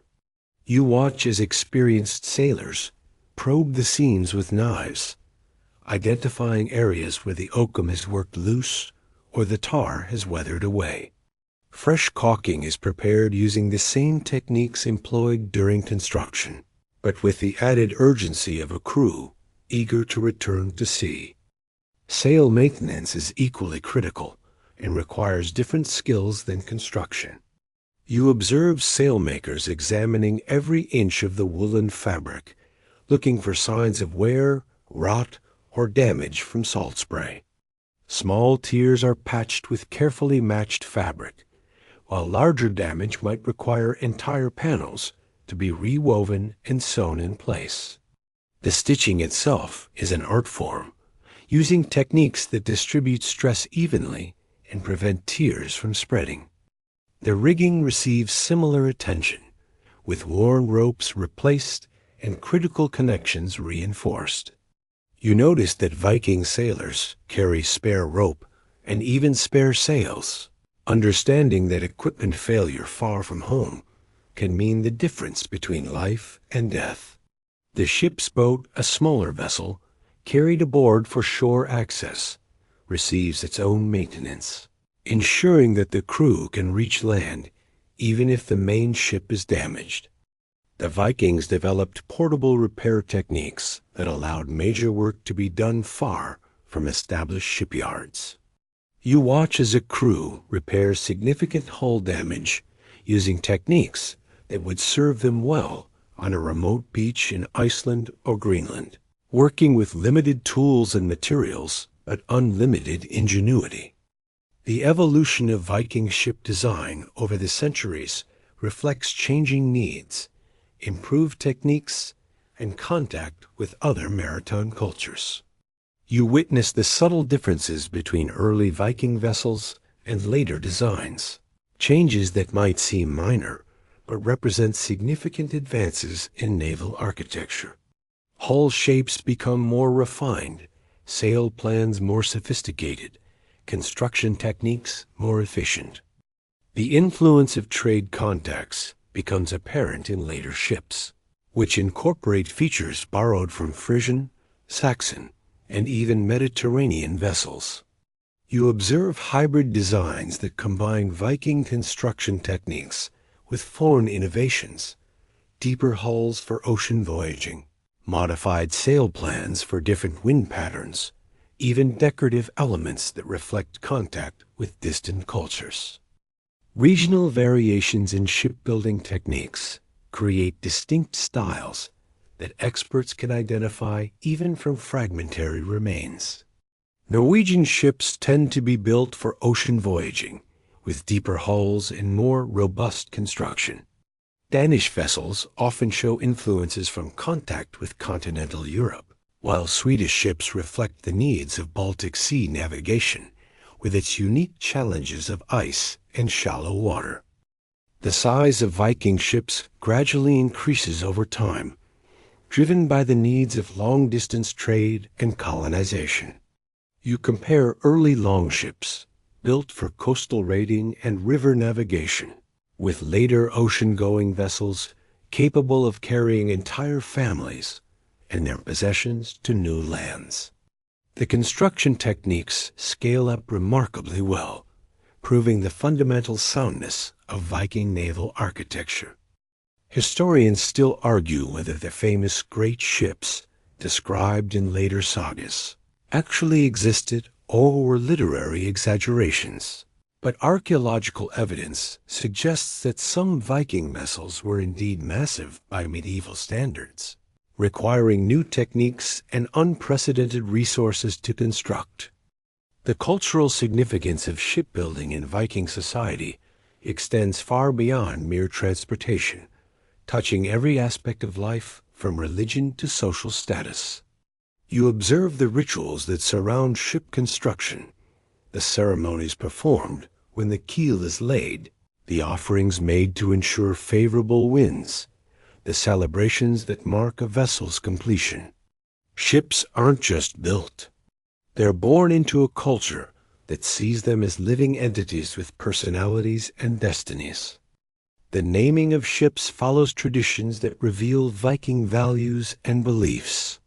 You listen as Bourne explains the significance of this latest vessel's name, Wave Walker, chosen not just for its poetic sound, but for its protective power. Ship names often invoke sea creatures, mythological beings, or desired qualities like speed or strength. Some names are inherited from earlier vessels, creating lineages that span generations. The social hierarchy of shipbuilding reflects the broader structure of Viking society. Master shipwrights occupy positions of enormous respect, their skills valued as highly as those of great warriors or successful merchants. You observe the deference shown to Bourne by men who might command armies or fleets, recognizing that his knowledge is literally what keeps their ambitions afloat. The apprenticeship system creates bonds that last lifetimes, with former apprentices maintaining relationships with their masters long after establishing their own yards. You notice the network of mutual support that extends across the shipbuilding community, sharing techniques, lending tools, providing assistance during difficult projects. This isn't just professional courtesy. It's cultural survival, ensuring that crucial knowledge passes to the next generation. Women play important, but often overlooked roles in shipbuilding, particularly in sailmaking and rope production. You observe the skilled work of female weavers and rope makers, their contributions as essential as any male craftsman's, but often invisible in historical records, focused on more dramatic aspects of Viking culture. As your long journey through the world of Viking shipbuilding draws to a close, you find yourself back on that peaceful shore where we began, watching the gentle lap of waves against hulls that represent centuries of accumulated wisdom and skill. The rhythmic sounds of the shipyard have become a lullaby, the soft scrape of plane on wood, the distant ring of hammer on anvil, the whisper of wind through rigging. The ships around you are more than vessels now. They're repositories of human knowledge, each plank and rivet representing decisions made by craftsmen who understood that their work would carry precious cargo, not just goods and warriors, but families seeking new homes, explorers pushing into unknown waters, traders connecting distant cultures. The patience required to build these ships, the attention to detail, the willingness to spend months or years perfecting a single vessel, speaks to a different relationship with time that our modern world understands. You watch the sun setting over the fjord, its light catching the curves of hulls and the intricate carvings that adorn stem posts. The dragon heads seem to nod sleepily in the gentle breeze, their fierce expressions softened by the golden light. Somewhere in the distance, a ship's bell rings softly, marking the end of another day's work, in a tradition that stretches back over 1,000 years. The master shipwright, Bjorn, has finished his work for the day, his tools carefully cleaned and stored, his latest project covered against the night dew. He pauses to run his hand along the hull one more time, feeling for imperfections, checking joints, ensuring that tomorrow's work will build properly on today's foundation. His movements are slow, deliberate, almost ceremonial, the actions of a man who understands that good work cannot be rushed. That excellence emerges from the accumulation of countless small, perfect details. As darkness settles over the shipyard, the sounds fade to a gentle murmur, the lap of waves, the creak of rope, the distant call of seabirds settling for the night. The ships rest in their cradles like sleeping giants, waiting for the morning light to wake the craftsmen who will continue their slow transformation from timber to legend. And in that peaceful silence, surrounded by the fruits of human patience and skill, you too can rest, carried to sleep by the gentle rhythms of an ancient craft that connected worlds and shaped the course of history. one carefully fitted plank at a time. Hey guys, tonight we're stepping into the smoky interior of a Viking longhouse, where the flickering firelight catches the gleam of carefully braided hair, adorned with silver rings and amber beads. You're surrounded by the gentle scrape of bone, combs through thick locks, the soft murmur of conversation about whose turn it is to oil the intricate knots, and the faint scent of pine tar soap mingling with wood smoke. The Vikings didn't just throw their hair up in whatever style got them out the door fastest. Oh no, they turned their heads into walking billboards of social status, religious devotion, and personal identity that would make modern influencers weep with envy. You probably won't survive the sheer complexity of maintaining a proper Viking topknot without at least 3 servants and a degree in advanced hair architecture. But that's exactly what makes this so fascinating. So, before you get comfortable, take a moment to like the video and subscribe, but only if you genuinely enjoy what I do here. Drop a comment with your location and local time. I love seeing where in the world you're settling in for sleep. Are you in Melbourne watching the sunrise, or maybe somewhere in the American Midwest in the deep quiet hours? Now dim the lights, maybe turn on a fan for that soft background hum, and let's ease into tonight's journey together. You find yourself in 9th century Scandinavia, sitting cross-legged on furs beside a Viking woman named Astrid as she performs her morning hair ritual. This isn't the quick brush-and-go routine you might expect. This is a ceremony that takes the better part of an hour and involves more tools than a modern salon. Her hair, a cascade of honey-colored waves that reaches nearly to her waist, is sectioned with the precision of a master weaver, each strand destined for a specific purpose in the elaborate construction about to unfold. The comb she uses is a work of art itself, carved from antler with teeth so fine they could separate individual hairs. Archaeological evidence shows that Vikings prized their combs above almost any other personal possession. Wealthy individuals were buried with multiple combs, some made from exotic materials like walrus ivory or even imported boxwood. The rhythmic motion of combing isn't just functional. It's meditative, a daily ritual that connects the individual to generations of ancestors who performed the same careful grooming. The tools of Viking hair care reveal a sophistication that would surprise anyone who thinks of these people as unwashed barbarians. You watch Astrid select from an array of implements laid out on a wooden tray, combs of different sizes for different purposes, bronze tweezers for precision work, small scissors for trimming, and various oils and unguents stored in carved bone containers. The Vikings were obsessed with personal hygiene to a degree that shocked their contemporaries. Arabic chroniclers noted with amazement how much time and effort Norse traders spent on grooming. The cleaning process begins with a thorough washing, using soap made from animal fat and ash, creating a surprisingly effective cleanser that removes dirt and oil while leaving the hair manageable.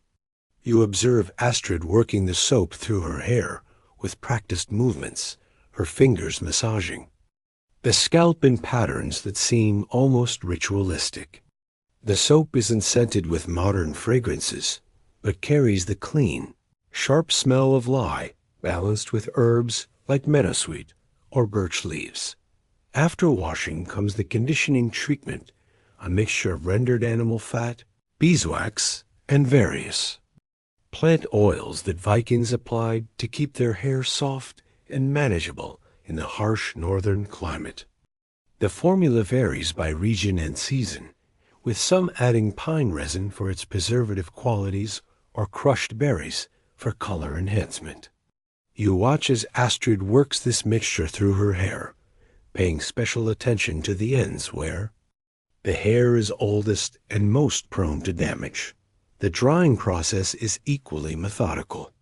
Rather than rough toweling that might damage the hair, Vikings used absorbent cloths made from specially prepared linen or wool, gently pressing moisture from the hair without disturbing its natural texture. In summer, hair might be dried in the sun, but during the long northern winters, it's dried by the fire with careful positioning to avoid singeing while ensuring even heat distribution. Historians still argue whether the elaborate hair care routines described in sagas were typical of all Vikings or reserved for the wealthy elite.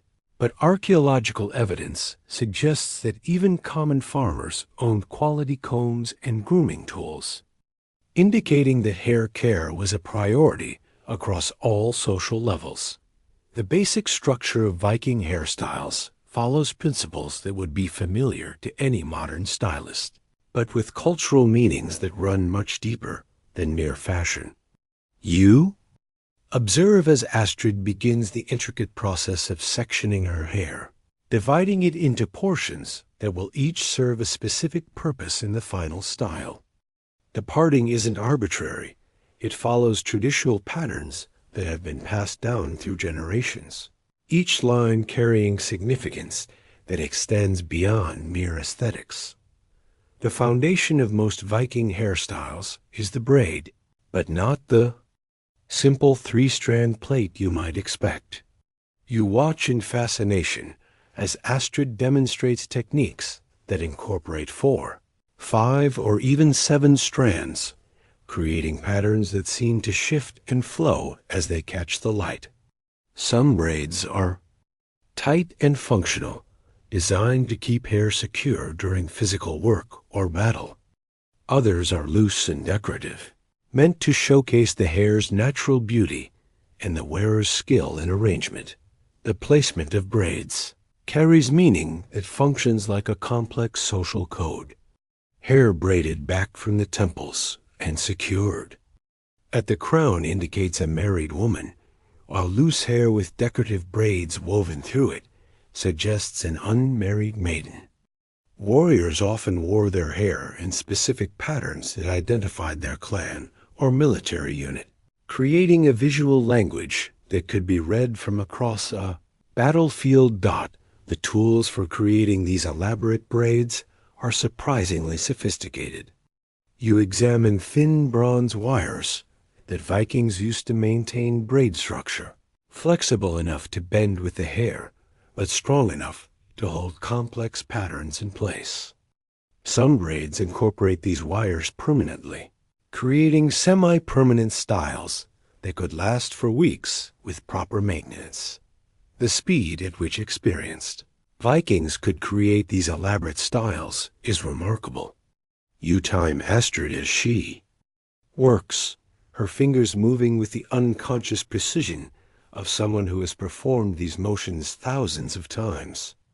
What looks impossibly complex to your untrained eye is completed in minutes, muscle memory guiding each twist and turn. Asterisk, the incorporation of decorative elements transforms Viking hairstyles from mere grooming into wearable art that rivals the finest jewelry. You watch as Astrid selects from a collection of hair ornaments that represents a significant portion of her family's wealth. Silver rings that slide over individual braids, amber beads that catch and hold the firelight, and delicate bronze pins shaped like miniature animals or mythological symbols. The metal rings aren't just decorative. They serve practical purposes in maintaining complex hairstyles. You observe how strategically placed rings prevent braids from unraveling, while adding weight that helps the hair hold its shape throughout the day. The rings are often inscribed with runes or decorative patterns, turning each one into a tiny piece of wearable art that tells part of the wearer's story. Beads serve multiple functions in Viking hairstyles, providing color, texture, and symbolic meaning.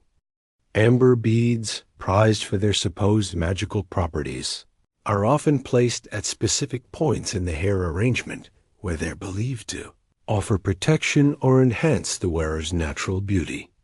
Glass beads, imported from distant lands, demonstrate the family's wealth and trading connections. Some beads are hollow and contain small amounts of perfumed oil, slowly releasing fragrance throughout the day. The threading of beads onto hair requires specialized techniques that prevent damage while ensuring security. You watch as Astrid uses a thin bronze needle to guide thread through tiny holes in the beads, then carefully works the thread through selected strands of hair. The process is time-consuming, but creates effects that are both beautiful and durable, with some bead arrangements lasting for weeks. Historians still argue whether the elaborate beadwork found in Viking graves represents everyday wear or special ceremonial dress. But the wear patterns on recovered beads suggest regular use rather than occasional display pieces. The seasonal variations in Viking hairstyles reflect both practical needs and cultural celebrations that mark the passage of time throughout the year. You observe how Astrid's hair routine changes as winter approaches, with styles becoming more protective and incorporating elements designed to preserve hair health during the harsh months ahead. Summer styles prioritize cooling and often feature more elaborate decorative elements that take advantage of longer daylight hours. For complex arrangements, winter hairstyles often incorporate wool or fur elements that provide additional warmth, while maintaining the cultural significance of the arrangement. You watch as Astrid weaves strips of dyed wool through her braids, creating patterns that echo the colors of her family's textile work, while providing insulation for her scalp and neck. The wool isn't just stuffed in randomly, but follows traditional patterns that have been refined over generations. Spring brings the ritual of hair renewal, when Vikings traditionally cut and restyled their hair to mark the end of winter's confinement. You observe a community hair-cutting ceremony where families gather to trim each other's hair, sharing tools and techniques while reinforcing social bonds. The cut hair isn't discarded carelessly, but often saved for specific purposes. Some is burned in ritual fires, some is woven into protective charms, and some is simply kept as a connection to the person's spiritual essence. Summer styles often feature flowers and fresh herbs woven into the hair, creating arrangements that are both beautiful and functional. You watch as young women gather specific plants known for their hair care properties: nettle for strength, chamomile for shine, rosemary for growth. These aren't just randomly stuck into the hair, but incorporated into the braiding pattern in ways that allow their beneficial properties to be slowly released. The autumn harvest season brings its own styling traditions, with hair arrangements that incorporate elements representing the year's bounty. Grain stalks, dried berries, and small branches with colorful leaves are woven into ceremonial styles that celebrate the community's survival through another year. Asterisk. The gender distinctions in Viking hairstyles create a complex visual language that communicates identity, status, and availability at a glance. You observe the stark differences between men's and women's styling approaches, each following traditions that have evolved over centuries to serve specific social functions. Women's styles tend toward complexity and ornamentation, while men's styles emphasize practicality and warrior identity.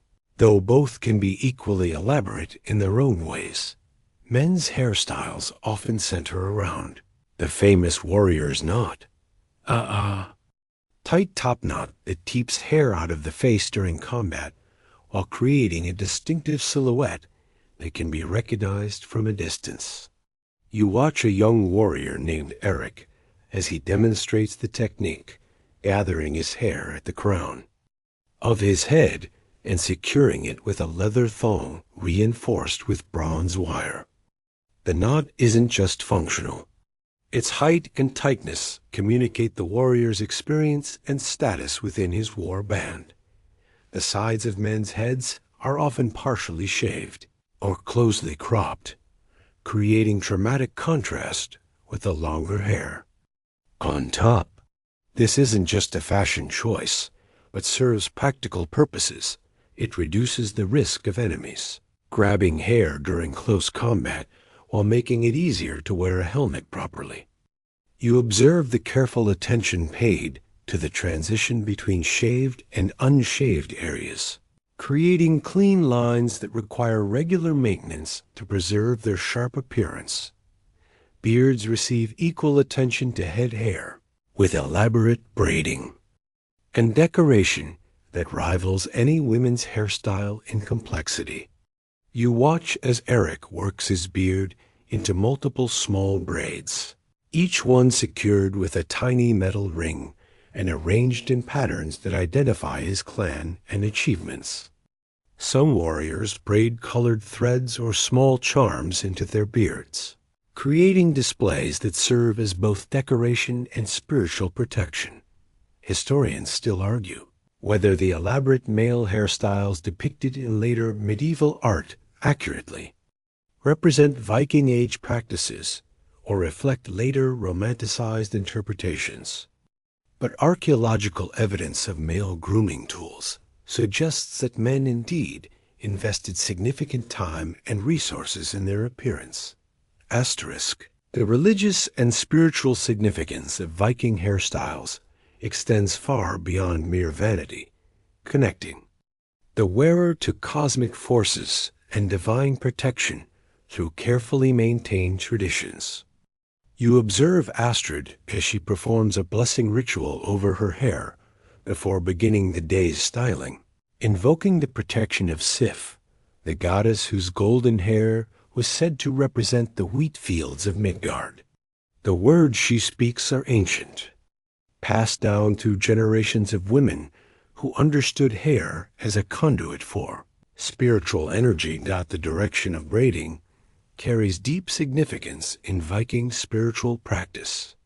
You watch as certain braids are always worked clockwise, following the path of the sun and invoking growth and positive energy, while others are braided counterclockwise for protection and banishment of negative influences.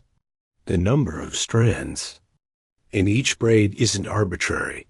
Either 3 strands represent the 3 Norns who control fate, while 9 strands invoke the 9 worlds of Norse cosmology. Specific hairstyles are reserved for religious ceremonies and seasonal celebrations, with arrangements that take hours to complete and require the assistance of multiple people. You observe the preparation for a blot ceremony, where participants' hair is arranged in patterns that mirror the sacred symbols carved into temple posts. The styling process itself becomes a form of meditation, with each twist and turn of this hair accompanied by prayers and invocations. The cutting of hair carries profound spiritual implications that affect the entire community. You witness a ritual where a young woman's hair is cut to mark her transition from maiden to wife, with the severed locks carefully collected and woven into a protective charm for her new household. The cutting isn't done carelessly, but follows specific patterns that preserve the hair's spiritual essence, while marking the change in the woman's status.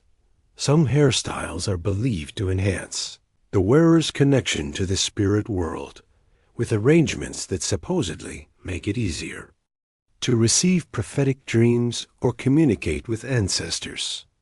These styles often incorporate specific herbs or stones that are believed to amplify psychic abilities, creating elaborate constructions that serve as both fashion statement and spiritual tool. Asterisk. The social hierarchy of Viking society is clearly visible in the complexity and ornamentation of different hairstyles, creating a visual system that immediately communicates wealth, status, and family connections. You observe a gathering of Viking nobles where the hair arrangements alone tell the story of each person's place in the social order. The most elaborate styles require not just expensive materials, but the time and skill of dedicated servants, making them exclusive markers of high status. Slave women's hairstyles are strictly regulated, often limited to simple arrangements that can be completed quickly without assistance or expensive ornaments. You notice how these restrictions serve multiple purposes. They mark the wearer's status unmistakably, while also ensuring that valuable time isn't spent on elaborate grooming when there's work to be done. The contrast with free women's styles is stark and intentional, reinforcing social boundaries through visual cues. The wives and daughters of wealthy merchants display their family's prosperity through hair ornaments that represent significant investments. You examine a headdress that incorporates silver work from multiple craftsmen, amber from the Baltic coast, and silk ribbons imported from Constantinople. The arrangement required hours of work by skilled servants and represents wealth equivalent to several farms, all displayed in a hairstyle that will last only a day. Royal and noble women often employ specialized hair servants whose only job is maintaining and arranging their mistress's hair. You observe one such servant, a woman named Gudrun, who has spent decades perfecting her craft and commands respect equal to that of skilled artisans. Her knowledge of traditional patterns and techniques makes her invaluable to her employer and gives her a secure position in the household hierarchy. The inheritance of hair ornaments creates family traditions that span generations, with specific pieces passed from mother to daughter, along with the knowledge of how to wear them properly. You watch as a young woman learns to arrange her grandmother's silver hair rings, each piece carrying stories and significance that connect her to her ancestral line. Historians still argue whether the most elaborate hairstyles described in sagas were worn regularly or reserved for special occasions, but the archaeological record suggests that even everyday styles among the wealthy were far more complex than previously believed. Asterisk, the practical aspects of maintaining elaborate Viking hairstyles reveal a level of daily commitment that would challenge even the most dedicated modern beauty enthusiast. You follow Astrid through her evening routine, watching as she carefully dismantles the day's arrangement, cleaning and oiling each ornament before storing it in specially designed containers. The process takes nearly as long as the morning's styling, but it's essential for preserving both the hair's health and the valuable decorative elements. The preservation of complex braided styles overnight requires techniques that seem almost architectural in their precision. You observe as Astrid wraps her arranged hair in specially woven silk scarves that protect the style while allowing the scalp to breathe. The wrapping follows specific patterns that maintain the hair's shape without creating pressure points that might cause discomfort during sleep. Weekly deep cleaning rituals involve treatments that would be familiar to modern hair care enthusiasts, but use ingredients that reflect Viking resourcefulness and connection to the natural world. You watch as Astrid prepares a hair mask from fermented mare's milk, honey, and crushed herbs, a mixture that conditions the hair while providing nutrients that promote healthy growth. The fermentation process creates acids that help remove buildup from the various oils and waxes used in daily styling. The maintenance of hair ornaments requires its own set of skills and tools. You observe the careful cleaning of silver rings with mixtures of ash and vinegar, the polishing of amber beads with soft leather, and the repair of damaged bronze pins, using techniques that rival those of professional metalworkers. Some families employ specialized craftsmen just to maintain their hair jewelry, treating these pieces as investments that must be preserved for future generations. The seasonal storage of hair ornaments follows traditions that protect valuable pieces during times when they're not needed. You watch as winter ornaments are carefully wrapped in oiled leather and stored in sealed containers with herbs that repel insects and prevent tarnishing. The inventory of these pieces is often kept in the family's memory rather than written records, with detailed knowledge of each piece's history and proper use passed down through oral tradition. Asterisk. The regional variations in Viking hairstyles reflect the diverse influences and local traditions that developed across the vast territories where Norse culture took root. You observe the subtle but significant differences between Norwegian, Danish, and Swedish styling traditions, each reflecting the unique environmental challenges and cultural contexts of their respective regions. Norwegian styles often incorporate elements that provide extra protection against harsh mountain weather, while Danish styles show influences from contact with continental European fashions.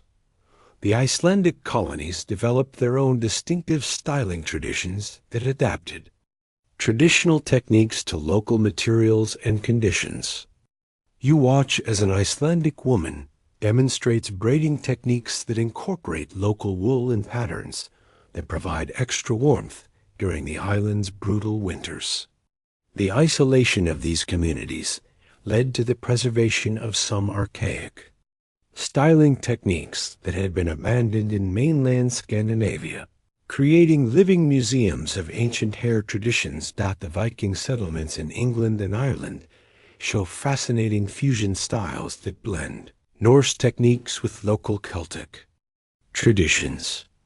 You observe arrangements that incorporate Celtic knotwork patterns into traditional Viking braiding, creating hybrid styles that reflect the complex cultural interactions of these frontier communities.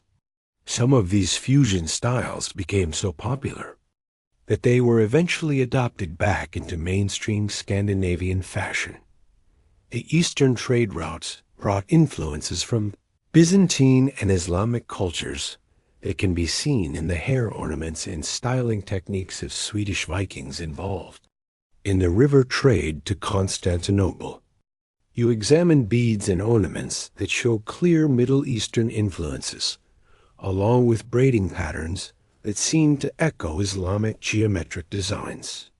These Eastern influences often took generations to filter back to the Western Viking territories.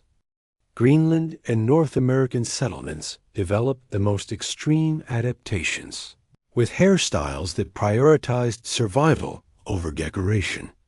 You observe techniques for protecting hair from extreme cold and wind, including the use of animal fur and specialized wrapping methods that could mean the difference between life and death during Arctic winters.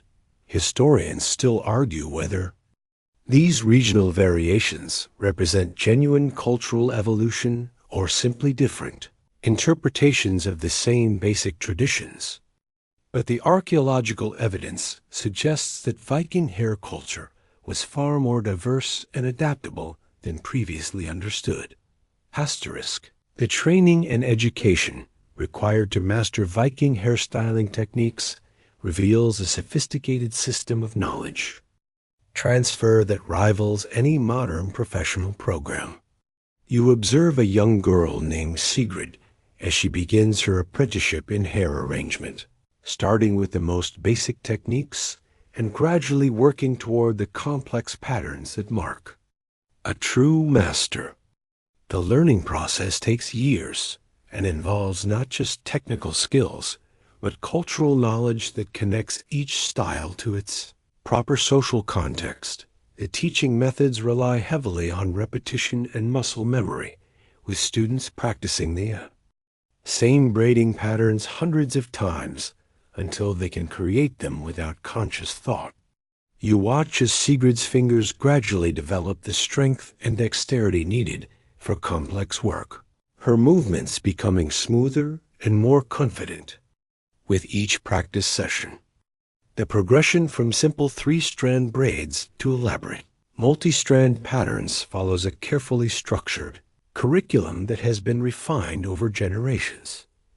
The memorization of traditional patterns and their meanings forms a crucial part of the education, with students learning not just how to create each style, but when and why it should be worn.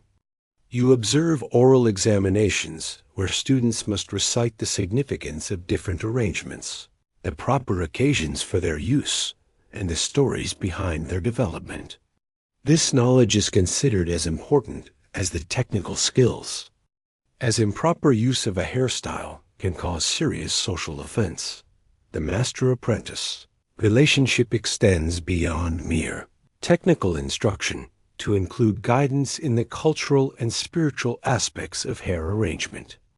You watch as experienced practitioners share not just techniques, but wisdom about the deeper meanings of their craft, teaching students to see hairstyling as a form of artistic expression that connects them to their ancestors and their gods.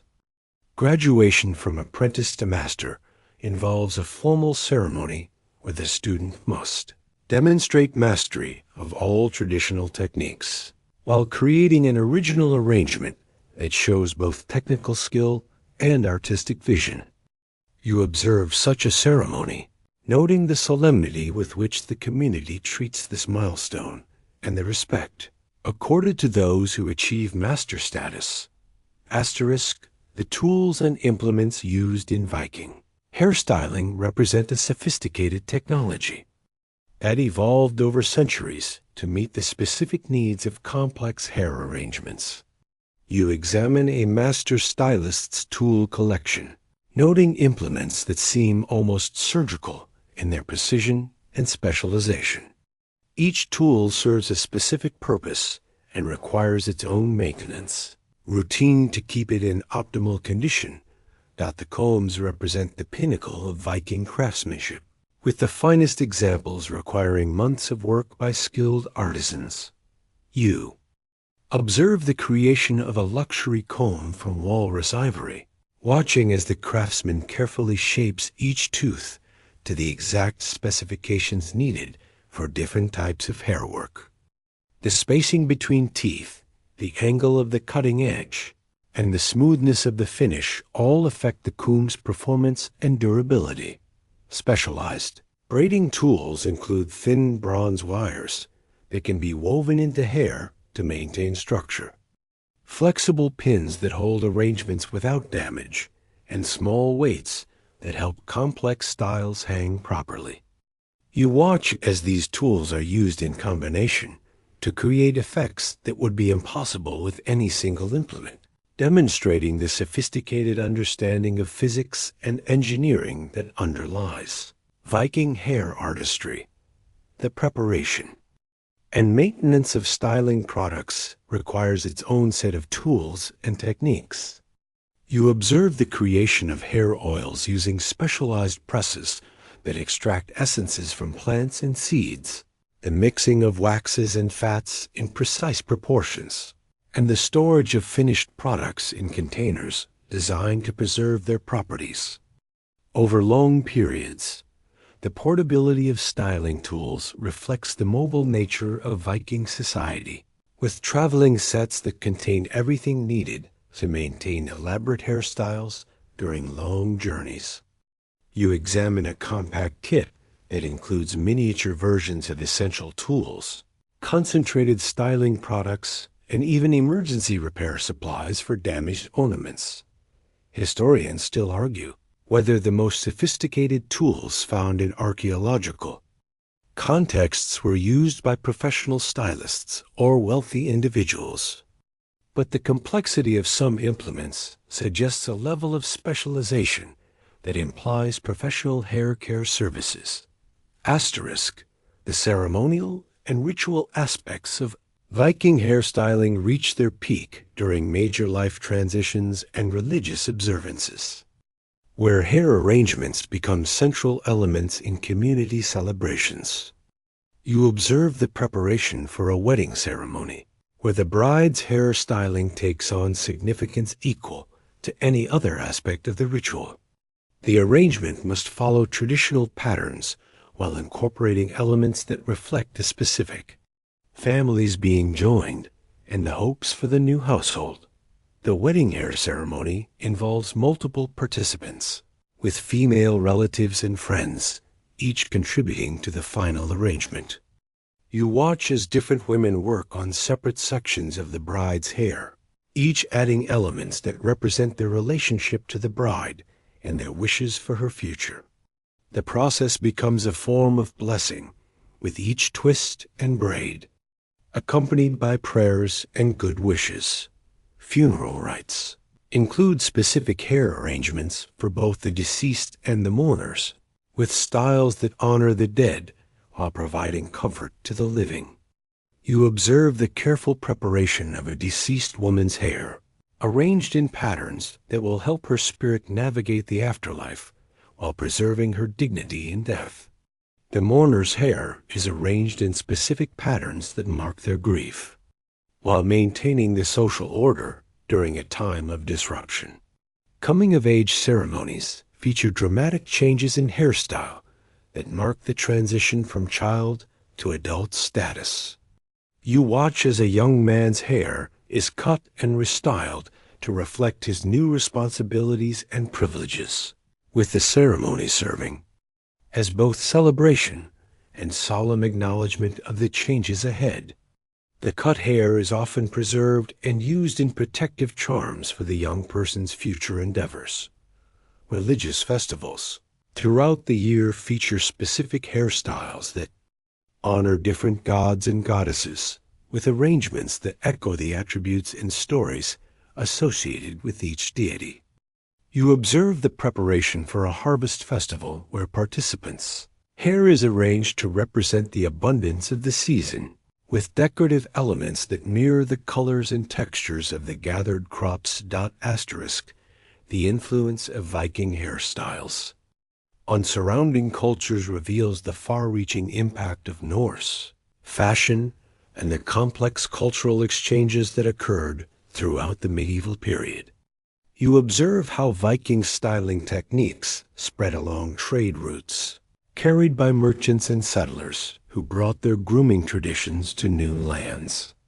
The adaptation of these techniques by local populations created hybrid styles that reflected both Norse influence and indigenous traditions. The archaeological evidence shows Viking-style hair ornaments in graves throughout Europe, suggesting that Norse fashion was widely admired and imitated. You examine finds from Anglo-Saxon England that show clear Viking influence in both the ornaments themselves and the wear patterns that indicate how they were used. The popularity of these styles among non-Viking populations suggests that Norse grooming practices were seen as sophisticated and desirable. The reverse influence is equally fascinating, with Viking styles showing clear adaptation of techniques and ornaments encountered through trade and conquest. You observe how Byzantine silk ribbons were incorporated into traditional Norse braiding patterns, creating fusion styles that reflected the cosmopolitan nature of Viking society. The adoption of foreign elements wasn't random, but followed cultural rules that maintained Norse identity while embracing useful innovations. The preservation of Viking hairstyling traditions in isolated communities provides insight into how these practices evolved over time. You examine evidence from remote Scandinavian communities where traditional techniques survived well into the modern era, providing living examples of ancient practices that had been lost in more cosmopolitan areas. The documentation of Viking hairstyles in medieval art and literature creates a complex picture of how these practices were perceived by both Vikings themselves and their contemporaries. You observe how different sources emphasize different aspects of Viking grooming, from the practical to the exotic, creating a multifaceted image that reflects the complexity of Norse culture. Historians still argue whether the widespread influence of Viking hairstyles represents genuine cultural exchange or simply the adoption of practical techniques that proved superior to existing methods. But the evidence suggests that Norse grooming practices were genuinely innovative, an influential dot as your journey through the intricate world of Viking hairstyles draws to its gentle close. You find yourself back in that warm longhouse where we began, watching the dying firelight play across the carefully arranged hair of the sleeping household. The elaborate braids and ornaments that seemed so complex and demanding during the day now rest peacefully, their wearers dreaming perhaps of the ancestors who first developed these beautiful traditions. The rhythmic breathing of the sleepers mingles with the soft crackle of the dying fire, creating a lullaby that has soothed countless generations of Vikings to sleep. You notice how even in rest, the hairstyles maintain their structure and meaning, the careful arrangements serving as protection and blessing through the vulnerable hours of night. The silver rings catch the last glimmers of firelight, winking, like stars in the darkness of the hair that it surrounds them. The tools of the trade rest quietly in their appointed places, combs cleaned and oiled, ornaments carefully stored, the various unguents and preparations sealed against the night air. Tomorrow will bring another day of careful grooming and arrangement. But for now, there is only peace and the gentle satisfaction of traditions, maintained and beauty preserved. You understand now that these elaborate hairstyles were never just about vanity or fashion, but about connection to family, to community, to the gods, and to the long chain of ancestors who passed down these precious techniques through generations of careful teaching and patient practice.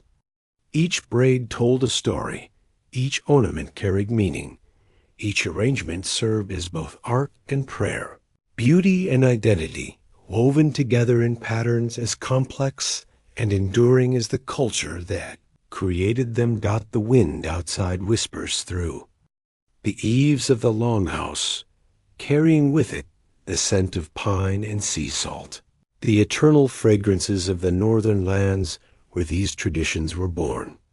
And in that gentle sound, in the soft breathing of the sleepers, in the dying glow of the fire, you too can find rest, carried to peaceful dreams by the knowledge that somewhere in the world these ancient arts of beauty and meaning continue to connect us to our shared human heritage, one carefully braided strand at a time.